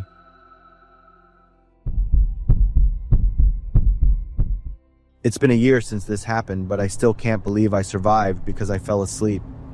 I'm Ryan, 27 years old. I'm a UPS delivery driver in Pottstown, Pennsylvania. It was a normal workday in August. I parked in front of Miller Electronics. This was the last stop on my delivery route. I needed to pick up a large shipment of computer equipment that Mr. Miller had ordered from the UPS warehouse to deliver to a business customer tomorrow. Mr. Miller said he needed another 15 minutes to inspect and repackage the goods, so I sat in my truck and listened to country music on the radio. The exhaustion from a long day started to kick in. My eyelids grew heavy, and I don't know when I drifted off. A car horn jolted me awake. I checked my watch. It was 4:30 p.m. I'd been asleep for almost an hour, but the strange thing wasn't the time. It was the scene outside. The car horn I just heard seemed to be from a police car. The street, which was usually busy at this hour, was now empty like a ghost town. I got out of my truck, looking around in confusion. In the distance, I saw 3 police cars. Several officers were setting up orange barricades, blocking the main road that led to the town center where the city hall and a small square were located. There were also a few ambulances lined up. My heart started pounding. Something had happened. Tense was the only word I could think of to describe the feeling at that moment. The door to Miller's store was still open, but it was just ajar. I pushed the door open and walked in. My footsteps echoed in the empty store. The shelves were still full of electronics, but there were no customers. Behind the counter, I saw Mr. Miller crouching down as if he was hiding. When he saw me, he waved me over, his eyes wide with shock. I walked over, confused, not understanding why he seemed so scared. Mr. Miller glanced out the window, then pulled me down behind the counter, his voice trembling as he whispered, "Why are you just walking around? This whole neighborhood is on lockdown." I was confused. Mr. Miller continued to explain in the hurried tone of someone in a panic. An hour ago, someone called the police station, claiming they had planted bombs around the area and were watching from a distance with a sniper rifle. I froze. Bombs. Sniper rifle. Words I only heard on the news were now happening right where I stood. The man's wife had an affair with the manager of the Target store across the street, and he claimed he wanted everyone to pay. I let out a breath when I heard the story. I had been incredibly lucky. "You were asleep in your truck? You didn't hear anything?" I nodded. I had fallen asleep in the middle of a dangerous situation, but it was a stroke of luck. It was hard to believe. We sat in silence behind the counter, waiting for the latest news. Mr. Miller handed me a cold bottle of water. The sound of police helicopters flying overhead, their roaring engines creating a menacing sound that echoed throughout the space. Occasionally, we heard static from a walkie-talkie somewhere outside, brief commands that we couldn't hear clearly. About 20 minutes later, the glass door rattled from a loud knock. 3 men in black vests and helmets, holding rifles, stood outside, their serious eyes scanning every corner. Mr. Miller stood up, his hand shaking as he unlocked the door. One of the police officers walked in, his sharp eyes sweeping the store from ceiling to floor, looking for any sign of something unusual. A short but tense interrogation began. When I said I was a UPS driver who had been there to pick up a package since 3 o'clock, the police officer's eyes changed noticeably, as if he had just heard something wrong. The question about whether I had heard the threatening call made me admit the seemingly absurd truth. I had been sleeping in my truck the whole time. The police officer nodded. A moment later, an announcement came over the walkie-talkie. The situation was under control. There were no real bombs, no sniper rifle. It was just a fake threat call from a drunken man, angry about his wife's betrayal. But during those 3 hours, the entire neighborhood of over 2,000 people had to be evacuated in a panic. Stores closed hastily, owners leaving everything behind to flee. Schools went into lockdown, traffic was completely paralyzed, and main roads were blocked by barricades and police cars. But I was on the sidelines of that tension. That night, I lay in bed, staring at the ceiling, unable to close my eyes. I thought about the feeling of waking up in a silent world, about the moment of confusion when I didn't understand what was happening around me. I thought about how I could have died without ever knowing if that threat had been real. A bullet from a distance could have pierced through the truck window while I was asleep. From that day on, my work habits completely changed. No matter how tired I am, no matter how long I have to wait, I get out of my truck, walk around the area, drink coffee, and chat with people. I do anything to keep my mind alert. I am careful and pay attention to everything around me. I'm Daria, 23 years old, currently residing in Phoenix. Devlin, my boyfriend for 6 months, was 2 years my senior. He's a very delicate and gentle soul who's a great listener. I'm feeling so lucky that we came across. A few weeks ago, Devlin had a 2-month business trip in Dallas. It would be the first time we're distancing ourselves. Every evening, around 9:30 p.m., Devlin would call me. He often asked about how my day went, complimented me on my beauty, and reassured me on him coming home soon. Sometimes I would also receive surprise gifts as well. This relationship brought me a lot of joy, knowing that I was respected and treasured. One night, after Devlin and I were having a joyful conversation, an account appeared in our chat. Devlin and I were wondering whether we should add that person in. Devlin said no, and so I went. That stranger account had no profile picture, nor anything in the camera. Devlin and I said hello, but answering us was an utmost silence. Devlin was really annoyed by this, and he had attempted multiple times at deleting the account, but to no avail. So we left the conversation, frustrated.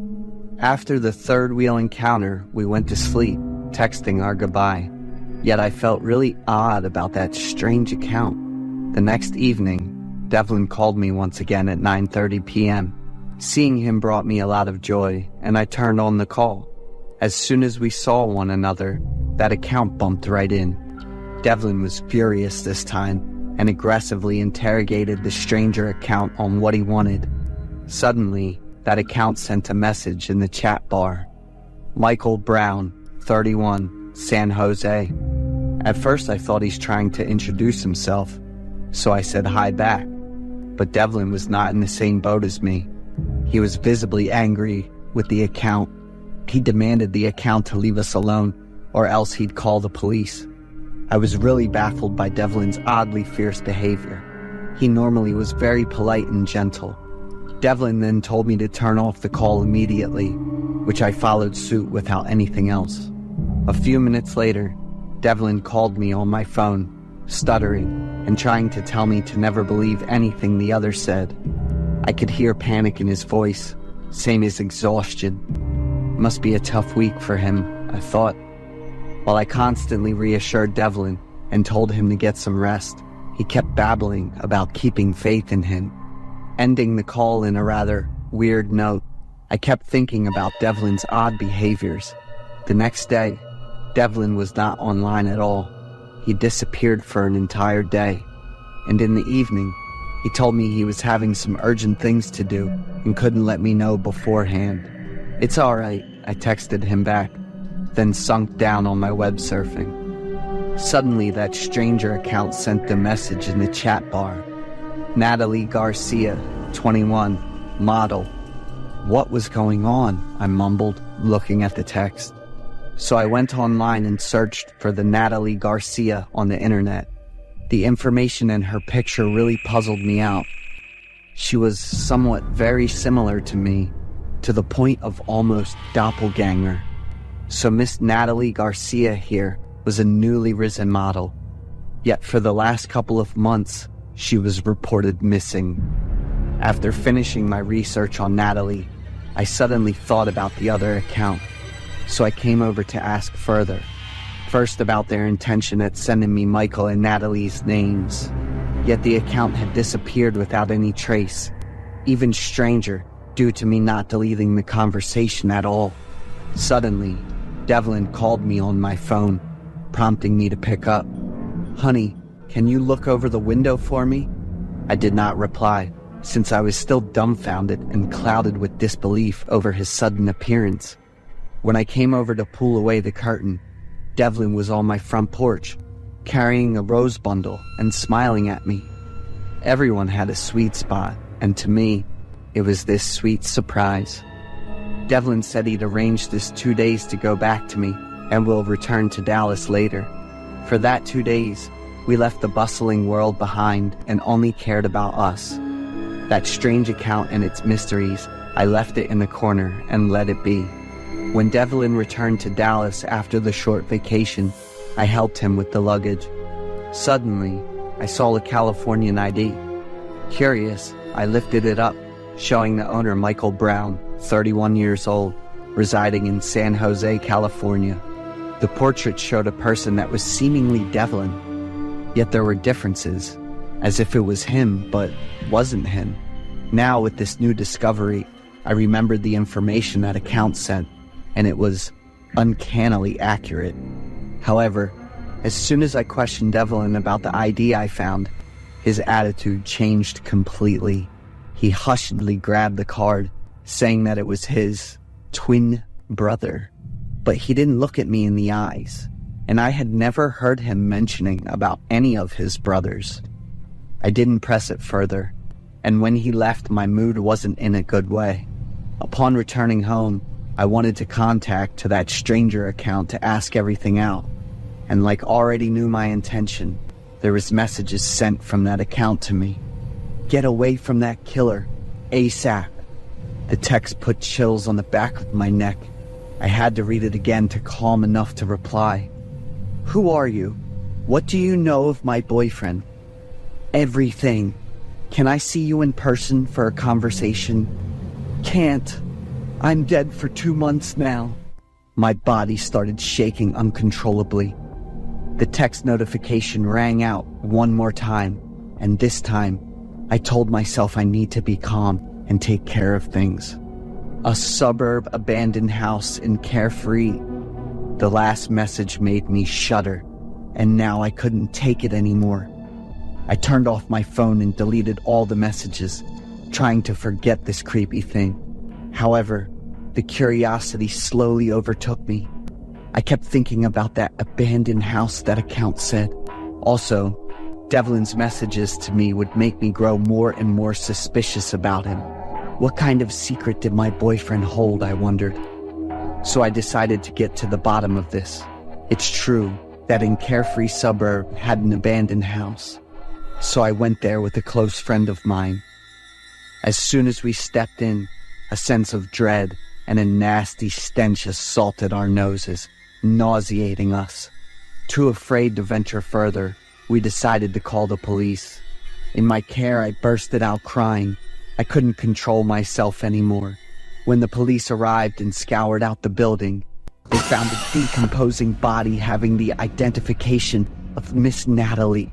The police also disclosed to me about a male suspect, Michael Brown, 31 years old. He's the #1 suspect to Natalie's disappearance and now death, being the victim's boyfriend at the time. Michael had likely undergone multiple steps to escape from the law for the couple of months, including paperwork forgery and plastic surgeries. My world was crumbled in front of me. I was lied to and taken advantage of for the last months. If it wasn't exposed soon, I might even join Natalie in the victim list. I brought everything I knew about Devlin, aka Michael, to the police, but it seemed that Weasel had smelled something and he deep dived again. I was instructed to relocate to avoid that killer. Yet the most unbelievable thing was that I talked to a ghost. That morning when I woke up, I received a message. "Honey, can you look over the window for me?" I lived with my parents and sister in a small town, right on the edge of the state. Ever since I was a kid, my dad didn't really have much interest or time for the family. My mom and sister always got to me with their cold and dismissive comments. When I was 20, after finishing a college program in programming, my mom and sister were always against me leaving home, even though I'd been old enough to make that decision for a couple of years. I got a job at a supermarket in the center of town, over 9 miles from home. I decided to rent a cheap apartment close to my job. Instead of supporting me, my mom and sister were annoyed and kept telling me I'd never be able to do anything. I'm guessing he'll be back in a month since he probably doesn't have enough money to cover the rent. My sister said that, but I just kept quiet. I'm determined to show them I can do more than they think. Unfortunately, I ended up moving back home just like she said, but not after 1 month, after 3 months instead. I didn't give up and was determined to live the free life I wanted. Then I announced that I was moving again because I'd found a job in my field in another city. This time, my mom and sister's reaction was even harsher. They came up with all sorts of crazy reasons to try to stop me from going through with my plan. My mom kept saying that I didn't love her and didn't care about my family. At that time, I only had enough money to get to the city where I was going to live, but it was still better than staying at home. For a week before I left, my mom kept trying to use herself as an excuse to change my mind. But when she saw that those things weren't working on me, she decided to agree. On the day I left, my dad was busy with work and wasn't home, so my mom and sister saw me off. My mom made me some cold cuts and packed up a few other things for me. I was hoping for more, like some words of encouragement or a little financial help, but I guess I was asking for too much, even though I was used to how my mom and sister treated me. My mom carefully packed 2 boxes of noodles and some other food and told me to keep them safe while I was traveling. I thought I'd never been pampered by my mom like that before. In the first few days in the new place, everything felt strange and unfamiliar. And there were times when I felt really homesick. I struggled with covering living expenses and getting around. When I grabbed the pack of cold cuts my mom gave me, I noticed something weird. Like the lid had been opened before, or it was torn. It didn't taste right to me, or maybe it was spoiled. But I think it was mostly just the taste, since I've never really liked cold cuts. About 20 minutes after dinner, I was getting ready to take a shower when I suddenly felt really nauseous. My head was spinning, and I had a bit of trouble breathing. I'd felt this way before, and I was trying to remember exactly when. The phone rang. It was my mom. her first call since I moved out 4 days ago. Have you eaten the food I packed for you? Those were the first words she said when I picked up the phone. I ate a little, but it... Make sure you eat everything. Good night. After exactly 3 sentences, my mom hung up without waiting for me to finish or asking about how I was doing. My nausea and dizziness just kept getting worse. I ran to the bathroom, threw up everything in my stomach, and kept splashing water on my face. I stood on the toilet, gasping for breath, and then sat down on the floor. After about 15 minutes, I started to feel a bit better. I took a hot shower and went to bed early. The next morning, I still felt nauseous, but I had to go to work. A friendly colleague gave me a pack of cookies to snack on when he noticed I was tired. When I took the first bite, I froze for a few seconds because I recognized the taste. It was similar to the pack of cookies my sister gave me recently. After eating those cookies, I felt nauseous and uncomfortable, just like yesterday. The rest of the day, I couldn't focus on work. In the evening, I ended up buying fast food instead of eating the stuff my mom gave me. I looked online to check what might be causing my symptoms and see if there was a health issue. When I saw the results, I was just speechless. It could be a sign of cyanide poisoning. A call from my mom popped up on my phone screen. I felt shivers, pain, and fear when I saw the name Manny with a red heart next to it on my screen. I didn't answer the call. I just stared at the phone screen until the ringing stopped. A few seconds later, the screen lit up again with the text message. "Have you finished eating?" That message felt like a solid confirmation of everything I'd been speculating. That night I cried a lot, until after 2 a.m. I quickly pulled myself together and tried to do well at work. The calls and messages from my mom and sister kept coming in more frequently and urgently, but I still chose to stay silent. Once, my dad called me, so I picked up, briefly told him about my situation, and then hung up. I didn't want to see my family again and didn't want to clarify my suspicions. I could not face it. More than 2 months later, on the bus ride home from work, I ran into my mom. The bus was pretty crowded, and my mom was sitting in the last row, giving me a cold stare. I quickly got off at the nearest stop, grabbed a taxi, and told the driver to hurry. After that meeting, I moved to a different state far away. No one knew where I lived, except for my best friend. I needed him to help me with a few things back home. More than a month after I'd settled in with work and accommodation, everything was going well, and that's when I received the test results. I wasn't related to them by blood. I also found out that my adoptive mom had bought me a life insurance policy worth up to $300,000. The beneficiary of the insurance payout after my death was my adoptive mom.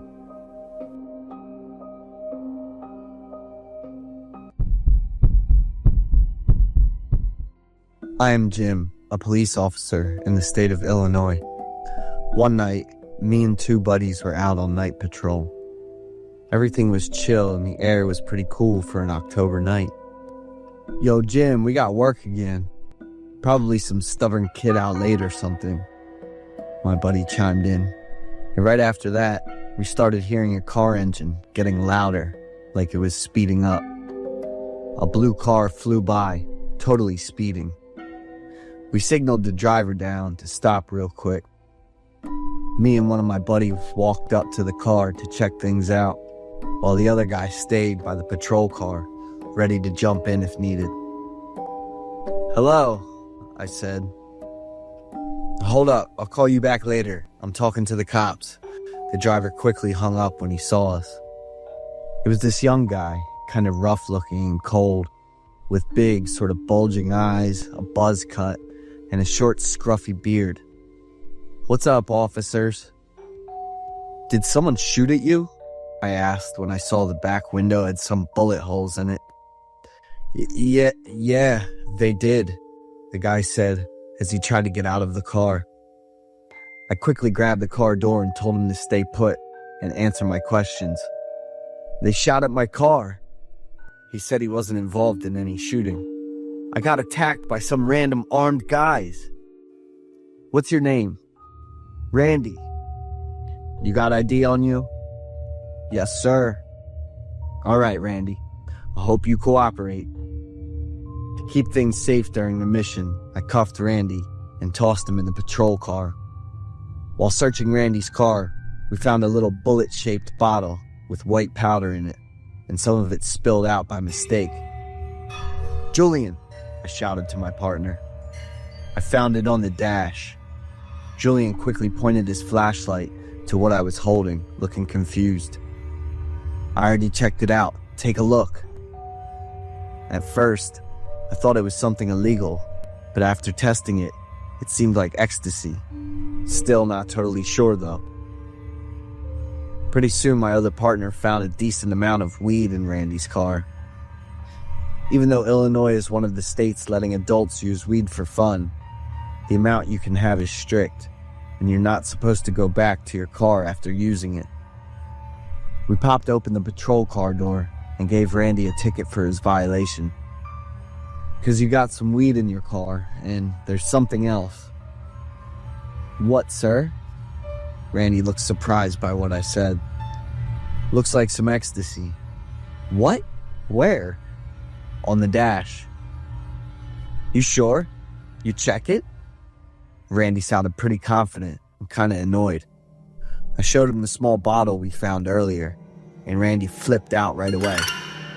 No, you can't do that." Even though he was cuffed, Randy decided to reach forward and grab the bottle out of my hand.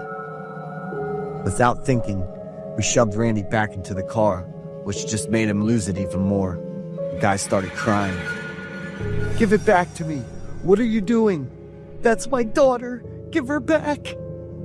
Randy's words had me and the other guy staring at each other, totally shocked. No, that's my daughter. She died when she was 2. Give her back to me." We slammed the car door, left Randy inside, and tried testing the white powder again. "Please, it's important to me. Please," Randy kept crying and begging. Our team looked at each other and decided to trust Randy. His dad was there too, so we gave it back to him, but still had to arrest Randy for using weed. After checking things out, turns out Randy did have a 2-year-old daughter. But the girl died because her mom, Randy's ex, totally neglected her, left her hungry, thirsty, and cold. She got charged with murder and sentenced to 20 years. This was in the center console, and so I look at it. Head over to back where we were. Yeah. And said go walk southbound to the cut there and see if he came. They got pissed off when he flew down the memorial. At first I thought it was heroin, and so then I checked for cocaine, but it looks like it's my ex pill. Oh yeah. So you got too much weed, anyways, and it's got to be like in different packaging. It's got to be like child resistant, odor proof. No, bro. That's my daughter. What are y'all doing, bro? That's my daughter, bro. Give me that, bro. That's my daughter, bro. That's my daughter. What are y'all doing? No. Ask my daddy, bro. That's my daughter in there. I will. Hang on. What are y'all doing? No, bro. Y'all can't. What? Whoa, bro. Whoa. That's my. She just passed 2. She just passed last year. You know my. You know me, bro. That's her, bro. No, bro. Let me talk to the bro, officer. please give me my daughter, bro. Put her in my hand, bro. Y'all are disrespectful, bro. You need to move your arm. Okay, bro. Can I please have my daughter? This story is based on a real event that went down in Springfield, Illinois. 2 police officers were out on a night patrol when they spotted a blue car speeding. The driver was 26-year-old Dartavius Barnes. Dartavius' story touched the officers that night, and even the audience, as they saw the deep love he had for his daughter.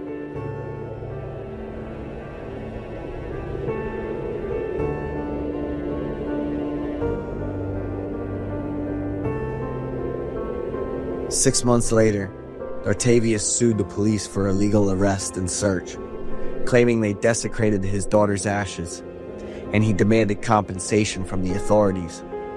The lawsuit was set for 2022, but it got delayed after Dartavius was accused of attacking the police all over his daughter's ashes. And to this day, the case is still making its way through the courts.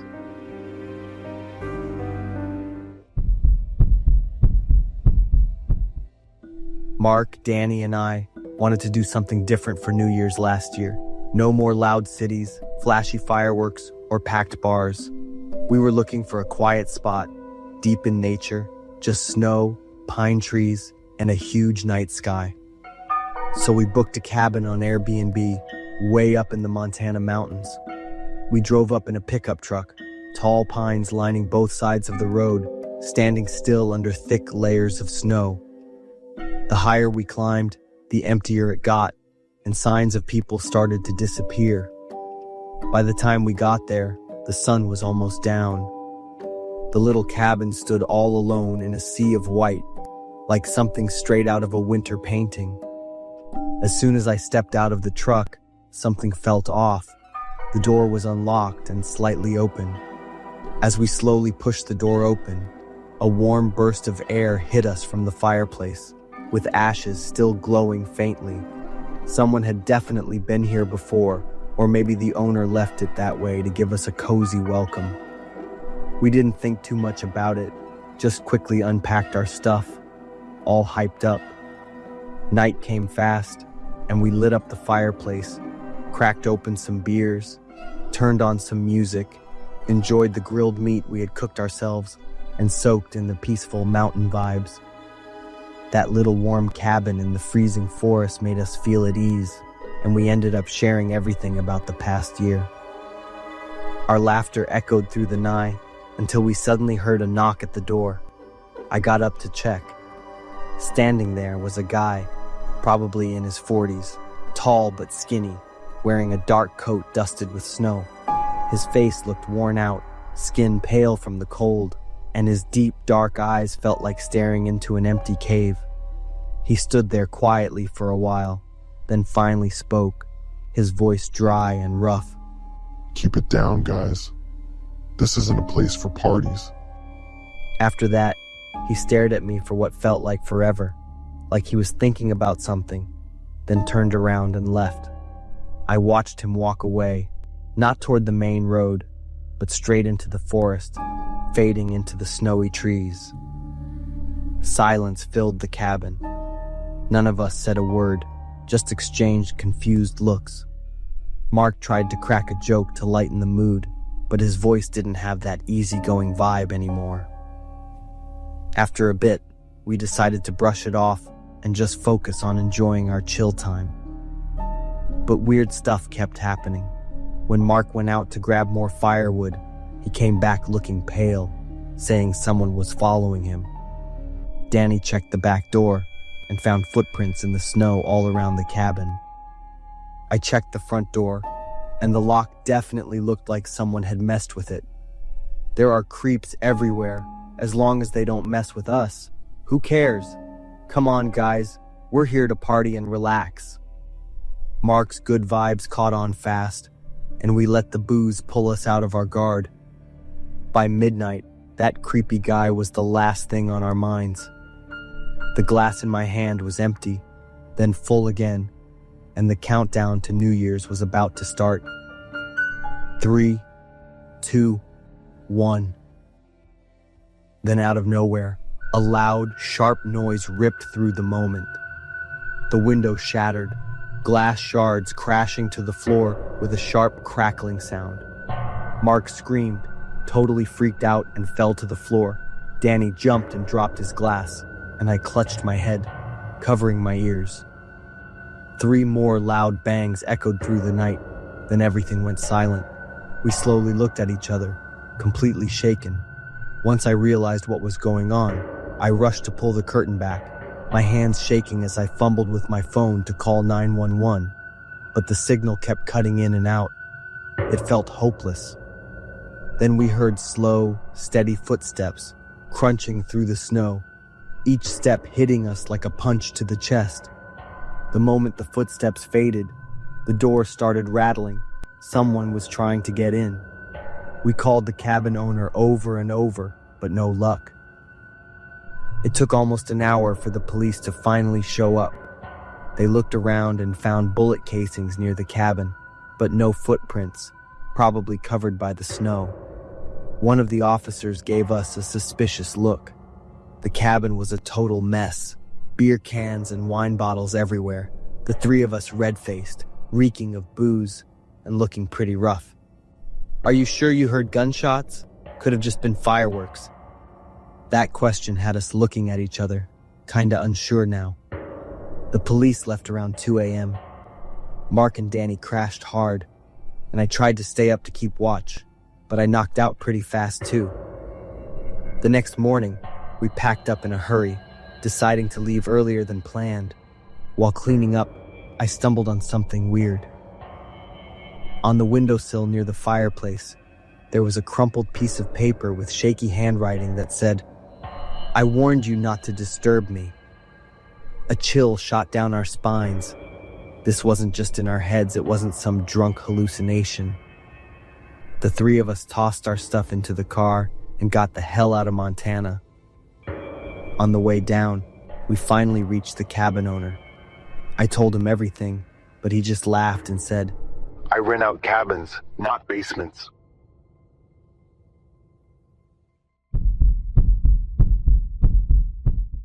I'm Joe, and back then I was 14 years old, with a best friend named Victor. At that rebellious, energetic, and curious age, Victor and I came up with all sorts of mischievous pranks. One afternoon, when we had no school, we decided to ride our bikes into the forest behind the school. We didn't dare venture deep into the forest, even though we always intended to. We even teased and dared each other about it. That afternoon, for some reason, Victor and I decided to venture deeper than the spot where we usually played tricks. We agreed to follow a straight path only, to avoid getting lost. Deep in the forest, the trees were much denser and more overgrown, creating a sense of both fear and curiosity for mischievous kids like us. The sky began to show signs of rain, with dark clouds appearing alongside gusts of wind. Victor and I became even more excited. We weren't in a hurry to head back as we enjoyed playing in the rain. I was slightly startled when I saw something resembling a human shape staring at us from a distance. Noticing that the figure wasn't moving, Victor and I approached to take a closer look. It was a human statue, made of concrete and still very new. Victor and I touched the statue with amusement. "Interesting. A statue like this in the forest?" Victor exclaimed. "It's the same size as us, look," I said, standing next to the statue and comparing my height to it. "Look at its scared expression," Victor said, standing next to the statue and mimicking its expression, making us both laugh loudly. "Victor, why does the statue feel warm?" I wondered after placing my hand on the statue's stomach. Victor hadn't had a chance to react when I exclaimed, "Wait a minute, I recognize this. Victor, it's a classmate of mine." Victor looked at me with a doubtful expression. "I'm pretty sure he hasn't been to school for 2 days." A chilling, terrifying feeling enveloped us, and the eerie atmosphere made us freeze for a few seconds, staring at each other. "Joe, do you see it?" Victor pointed behind me with a look of astonishment. Behind a large oak tree, 2 hands were gripping the trunk, suggesting someone was hiding behind it. We slowly approached, and behind the oak tree was another statue, this one positioned as if it was hugging the trunk tightly. Victor stood frozen, while I mustered enough courage to approach and take a closer look. After all, it was just a statue, or so I thought. "Joe!" Victor shouted loudly, causing me to jump. "This is the older brother of my neighbor."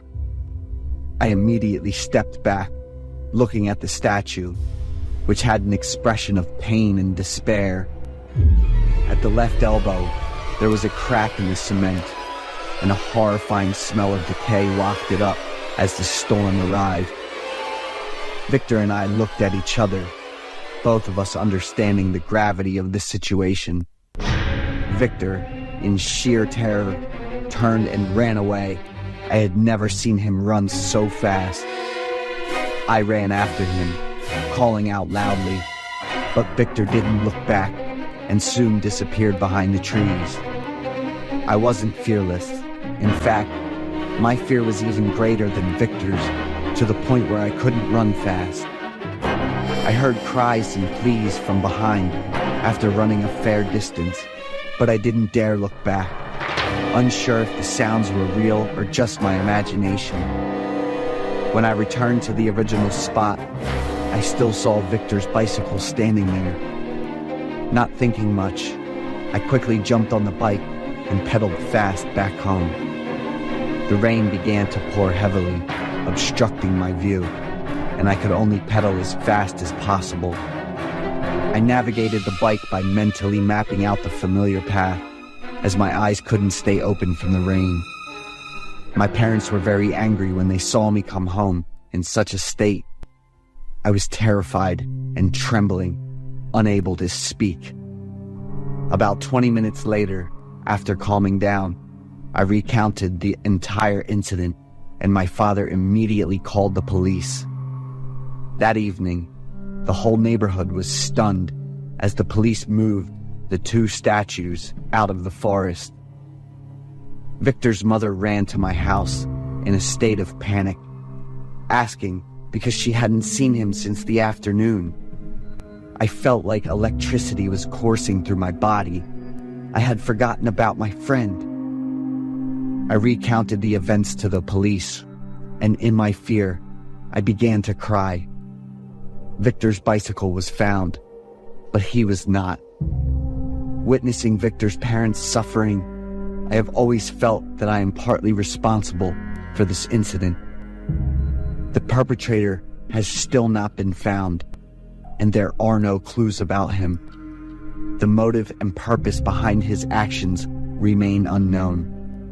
The police set up a checkpoint at the edge of the forest after the incident to continue investigating and searching for Victor and the perpetrator. At the same time, they issued a law prohibiting residents from entering the forest. My mental state was severely affected after the incident. Whenever I recall that moment, I can't help but wonder, was the pleading cry actually Victor calling out to me? I'm Thomas, a freelance programmer, mostly just working from home. So one day, I was in the middle of this important project, and my home internet just crashed, messing up my progress. I called up Spectrum, and a repair guy showed up that same afternoon. The repair guy checked the cables real quick and said the best move was to run the cable through the basement for a more stable connection. You can go do other stuff. It's pretty dusty and cramped down here. I'll let you know when I'm done. The guy was friendly. I was okay for it and let him get to work. Meanwhile, I just finished up my stuff on the laptop in the living room. The sound of the chainsaw starting up, plus the drilling and chiseling noise, I eventually just got used to it and focused on my work. I'm not sure how long it had been, but suddenly, I noticed it was totally quiet in the house. I checked the clock and it was almost 7 and already dark out. Guess he's done for the day, I thought, and tried connecting to the internet on my phone. Still no signal. so he'll probably come back and finish it up tomorrow. I wrapped up my work and made a quick dinner. While I was eating, I remembered the repair guy from earlier. Still had a couple questions, so I decided to give him a call. It rang forever, but he didn't pick up. Maybe I should just leave him alone. Later that night, I just messed around on my phone for a bit and then knocked out. Not sure how long later, but in my half-asleep daze, I started hearing a saw and chisel. Kind of random. Sometimes it'd stop, then suddenly start up again. I kind of knew that sound wasn't part of a dream, but I was still too out of it to snap out of it.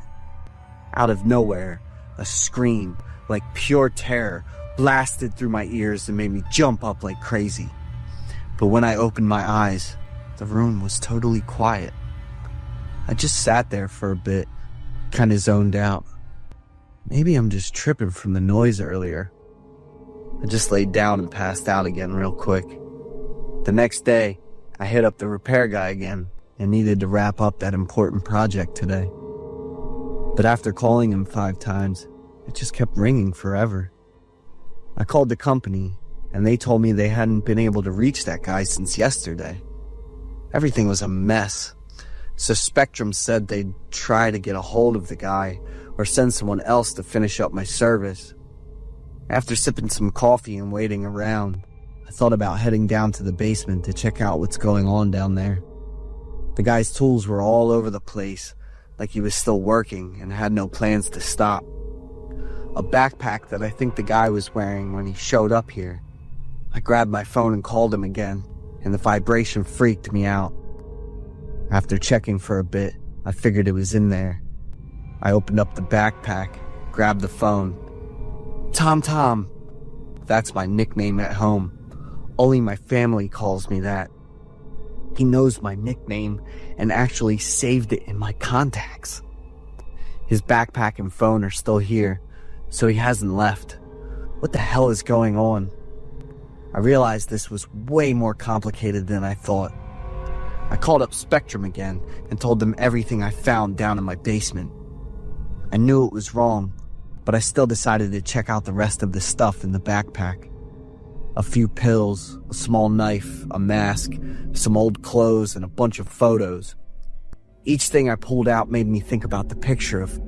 I grabbed the stack of photos, and as soon as I saw the first one, I got chills, because it was a familiar scene.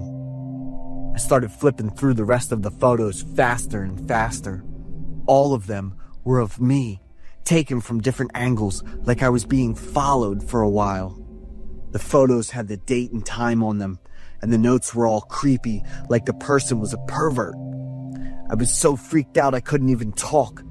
I called the police, but had no idea where to start. In the end, I could only tell the police my home address and ask them to come immediately. Feels like something's missing. A drill. I looked around the basement. I saw a dark figure in the distance and I froze. Took a couple steps back, then just ran and scrambled to get out of the basement. I locked the door tight and listened. The silence was scary, and I felt all sorts of uneasy in my own house. The police showed up, and then I realized I was actually breathing again. The shadow I saw earlier was the guy from the repair team, nailed into the wall with a bunch of nails, and the biggest one was stuck right through his throat.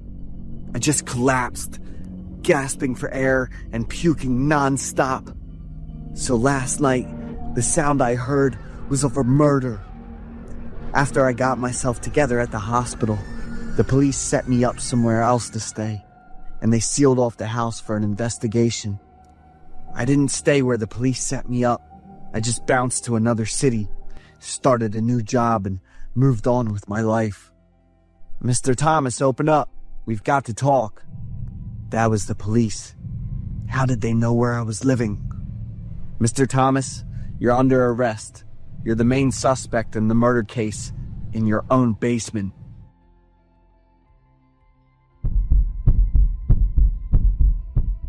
I'm Kane. I'm 35 and work at an auto shop in downtown Dallas, Texas. I work in sales, so I need to be good at talking to people and understanding what makes them tick. But I messed up by letting money get in the way of my professional ethics. That whole thing destroyed the shop's reputation, and yeah, I ended up getting fired. At the time, I didn't really grasp how serious the consequences were. I was so optimistic that I thought if I didn't work at this shop, there'd be tons of other places lining up to hire me with a big salary. After all, I was a great employee, but the whole auto industry turned me down when they saw my resume. My longtime girlfriend also left me. She was fed up with my indifference and decided to kick me out. None of my friends wanted to help, so in a pretty low state, I just wandered around the park. In my lowest moment, I spotted a job ad from a real estate company posted on a tree. Without a second thought, I grabbed that notice like it was a lifeline. Just 40 minutes later, I was at their office. It turned out to be a small office run by a 65-year-old guy named Beavis. Mr. Beavis had some real estate, like houses and small plots of land, that he wanted to sell to fund his retirement. Beavis didn't ask me any questions about experience or skills. He handed me a contract and said that if I could sell the house listed on it, I'd get a $500,000 commission. Over the past 3 years, a lot of people have tried to sign the contract, but no one's actually sold the house. I was surprised, excited, and a bit skeptical, so I asked again to make sure about the commission I'd get. After getting a solid confirmation from Beavis, I signed the contract right away. I drove to the house, full of enthusiasm and determination, even though it was pretty far from the city center. The house wasn't new and wasn't too big, but it was comfortable enough. I stopped in the biggest bedroom next to the living room, lay down on the bed, and finally felt my tired body relax after being on edge for days. I woke up suddenly, looked around the dark room all groggy, checked my phone, and realized it was almost 7 p.m. I'd actually had a really good nap. When it was time to leave, I stood up and was shocked to see a dark figure standing at the door, just staring at me. I must have been still groggy from just waking up. I went to turn on the light, looked around, and noticed that the wardrobe door was slightly open. I walked over, shut the cupboard door, and was surprised to find an old kitchen knife inside. I picked up the knife and walked to the kitchen and put it back in its place. As I looked around, an idea suddenly popped into my head. "Good evening, Mr. Beavis. This house is wonderful. I wanted to ask if I could stay here until the house is sold." "Yeah, no problem. Just make sure everything stays in good shape." I hung up the phone and jumped for joy. My housing problem was sorted out for now. As soon as I turned to look at the living room, a dark figure suddenly vanished behind the TV shelf. I stopped. This time I wasn't imagining things, so I slowly walked over to the TV. But then I heard a noise from the kitchen again, so I quickly turned around. The kitchen knife I saw earlier had just magically fallen out of the knife holder. I picked up the knife, took a good look at it, and then shrugged it off. It wasn't anything serious. This was the only place I had at the moment, so choosing to stay happy and optimistic seemed like the best option. I put the knife back where it belonged and ordered some dinner. After eating, I took a shower, changed into comfy clothes, and started posting the house for sale. Over 20 minutes after I posted the house info on my personal page, I got a few comments asking for more details. I jumped out of bed, stood in front of the mirror, and practiced my pitch for the house. Suddenly, I heard a creaking sound that wouldn't stop. I turned around and was surprised to see the wardrobe door open again. There must be a problem with the hinge, so I used a rope to tie the wardrobe door shut and went back to bed. By this point, my post had a few more comments and a handful of people were showing interest in the house. But there was one account that claimed to be a local resident commented, "This house is haunted." After reading the comment, I quickly deleted it and blocked the account. Thinking about all the strange stuff that's happened since I got here gave me chills. But I didn't let it bother me for long.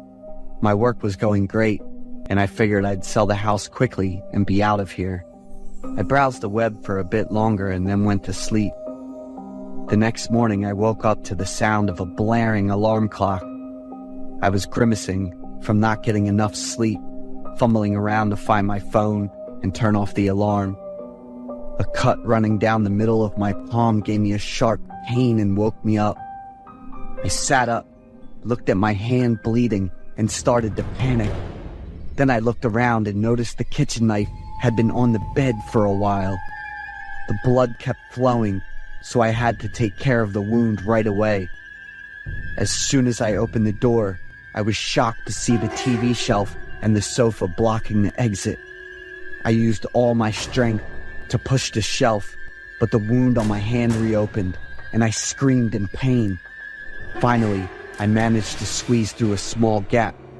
I quickly ran to the kitchen to grab the medical kit and bandage the wound, then breathed in exhaustion. I looked around the house and noticed nothing valuable was missing, and the door was still locked. What the heck just happened? Could it be that this house is actually haunted? The phone rang again, and it was an unknown number that seemed to be coming from a landline. I answered the phone, feeling pretty down. "Get out of here!" A woman's voice came through, cold and angry. I got chills from that, so I hung up right away. I tried to calm down and then headed to the living room. I froze when I saw that the landline phone wasn't in its usual place, like someone had just used it. Feeling suspicious, I dialed my own mobile number, and it showed up on the landline's call list. At that moment, I was on high alert and in full defense mode. I checked all the locks and looked around the house, but everything seemed normal. Feeling suspicious and scared, I went up to the second floor of the house. As soon as I reached the top of the stairs, I felt like I should look to the left down the hallway. Right away, a dark shadow darted into a nearby room. I screamed out loud by reflex, my heart pounding in my chest. I approached the door slowly, took a deep breath, grabbed the doorknob, and turned it hard, but the door was locked from the inside. I shook the handle hard and shouted loudly, and suddenly the room was filled with the sound of a baby crying. Just a few seconds later, the crying suddenly stopped. Not a ghost, must be a person, I whispered to myself, wanting to open the door and see what was inside. I ran downstairs to grab the spare key, but when I got back, the door was ajar. I ran inside and there was nothing out of the ordinary. Hearing the noises from above, an idea popped in my mind. I said to myself, "It's coming from the attic." Instead of checking the attic, I went downstairs, locked all the doors and windows from the outside, and then called the police. 10 minutes later, the police showed up. After checking the whole house, they uncovered the truth, and it shocked both Beavis and me. In the attic of the house, there was a woman named Laura and her 6-year-old child. They were homeless and had been living in the house for the past few years. All the creepy stuff was set up by them to spread rumors about hauntings so Beavis couldn't sell the house.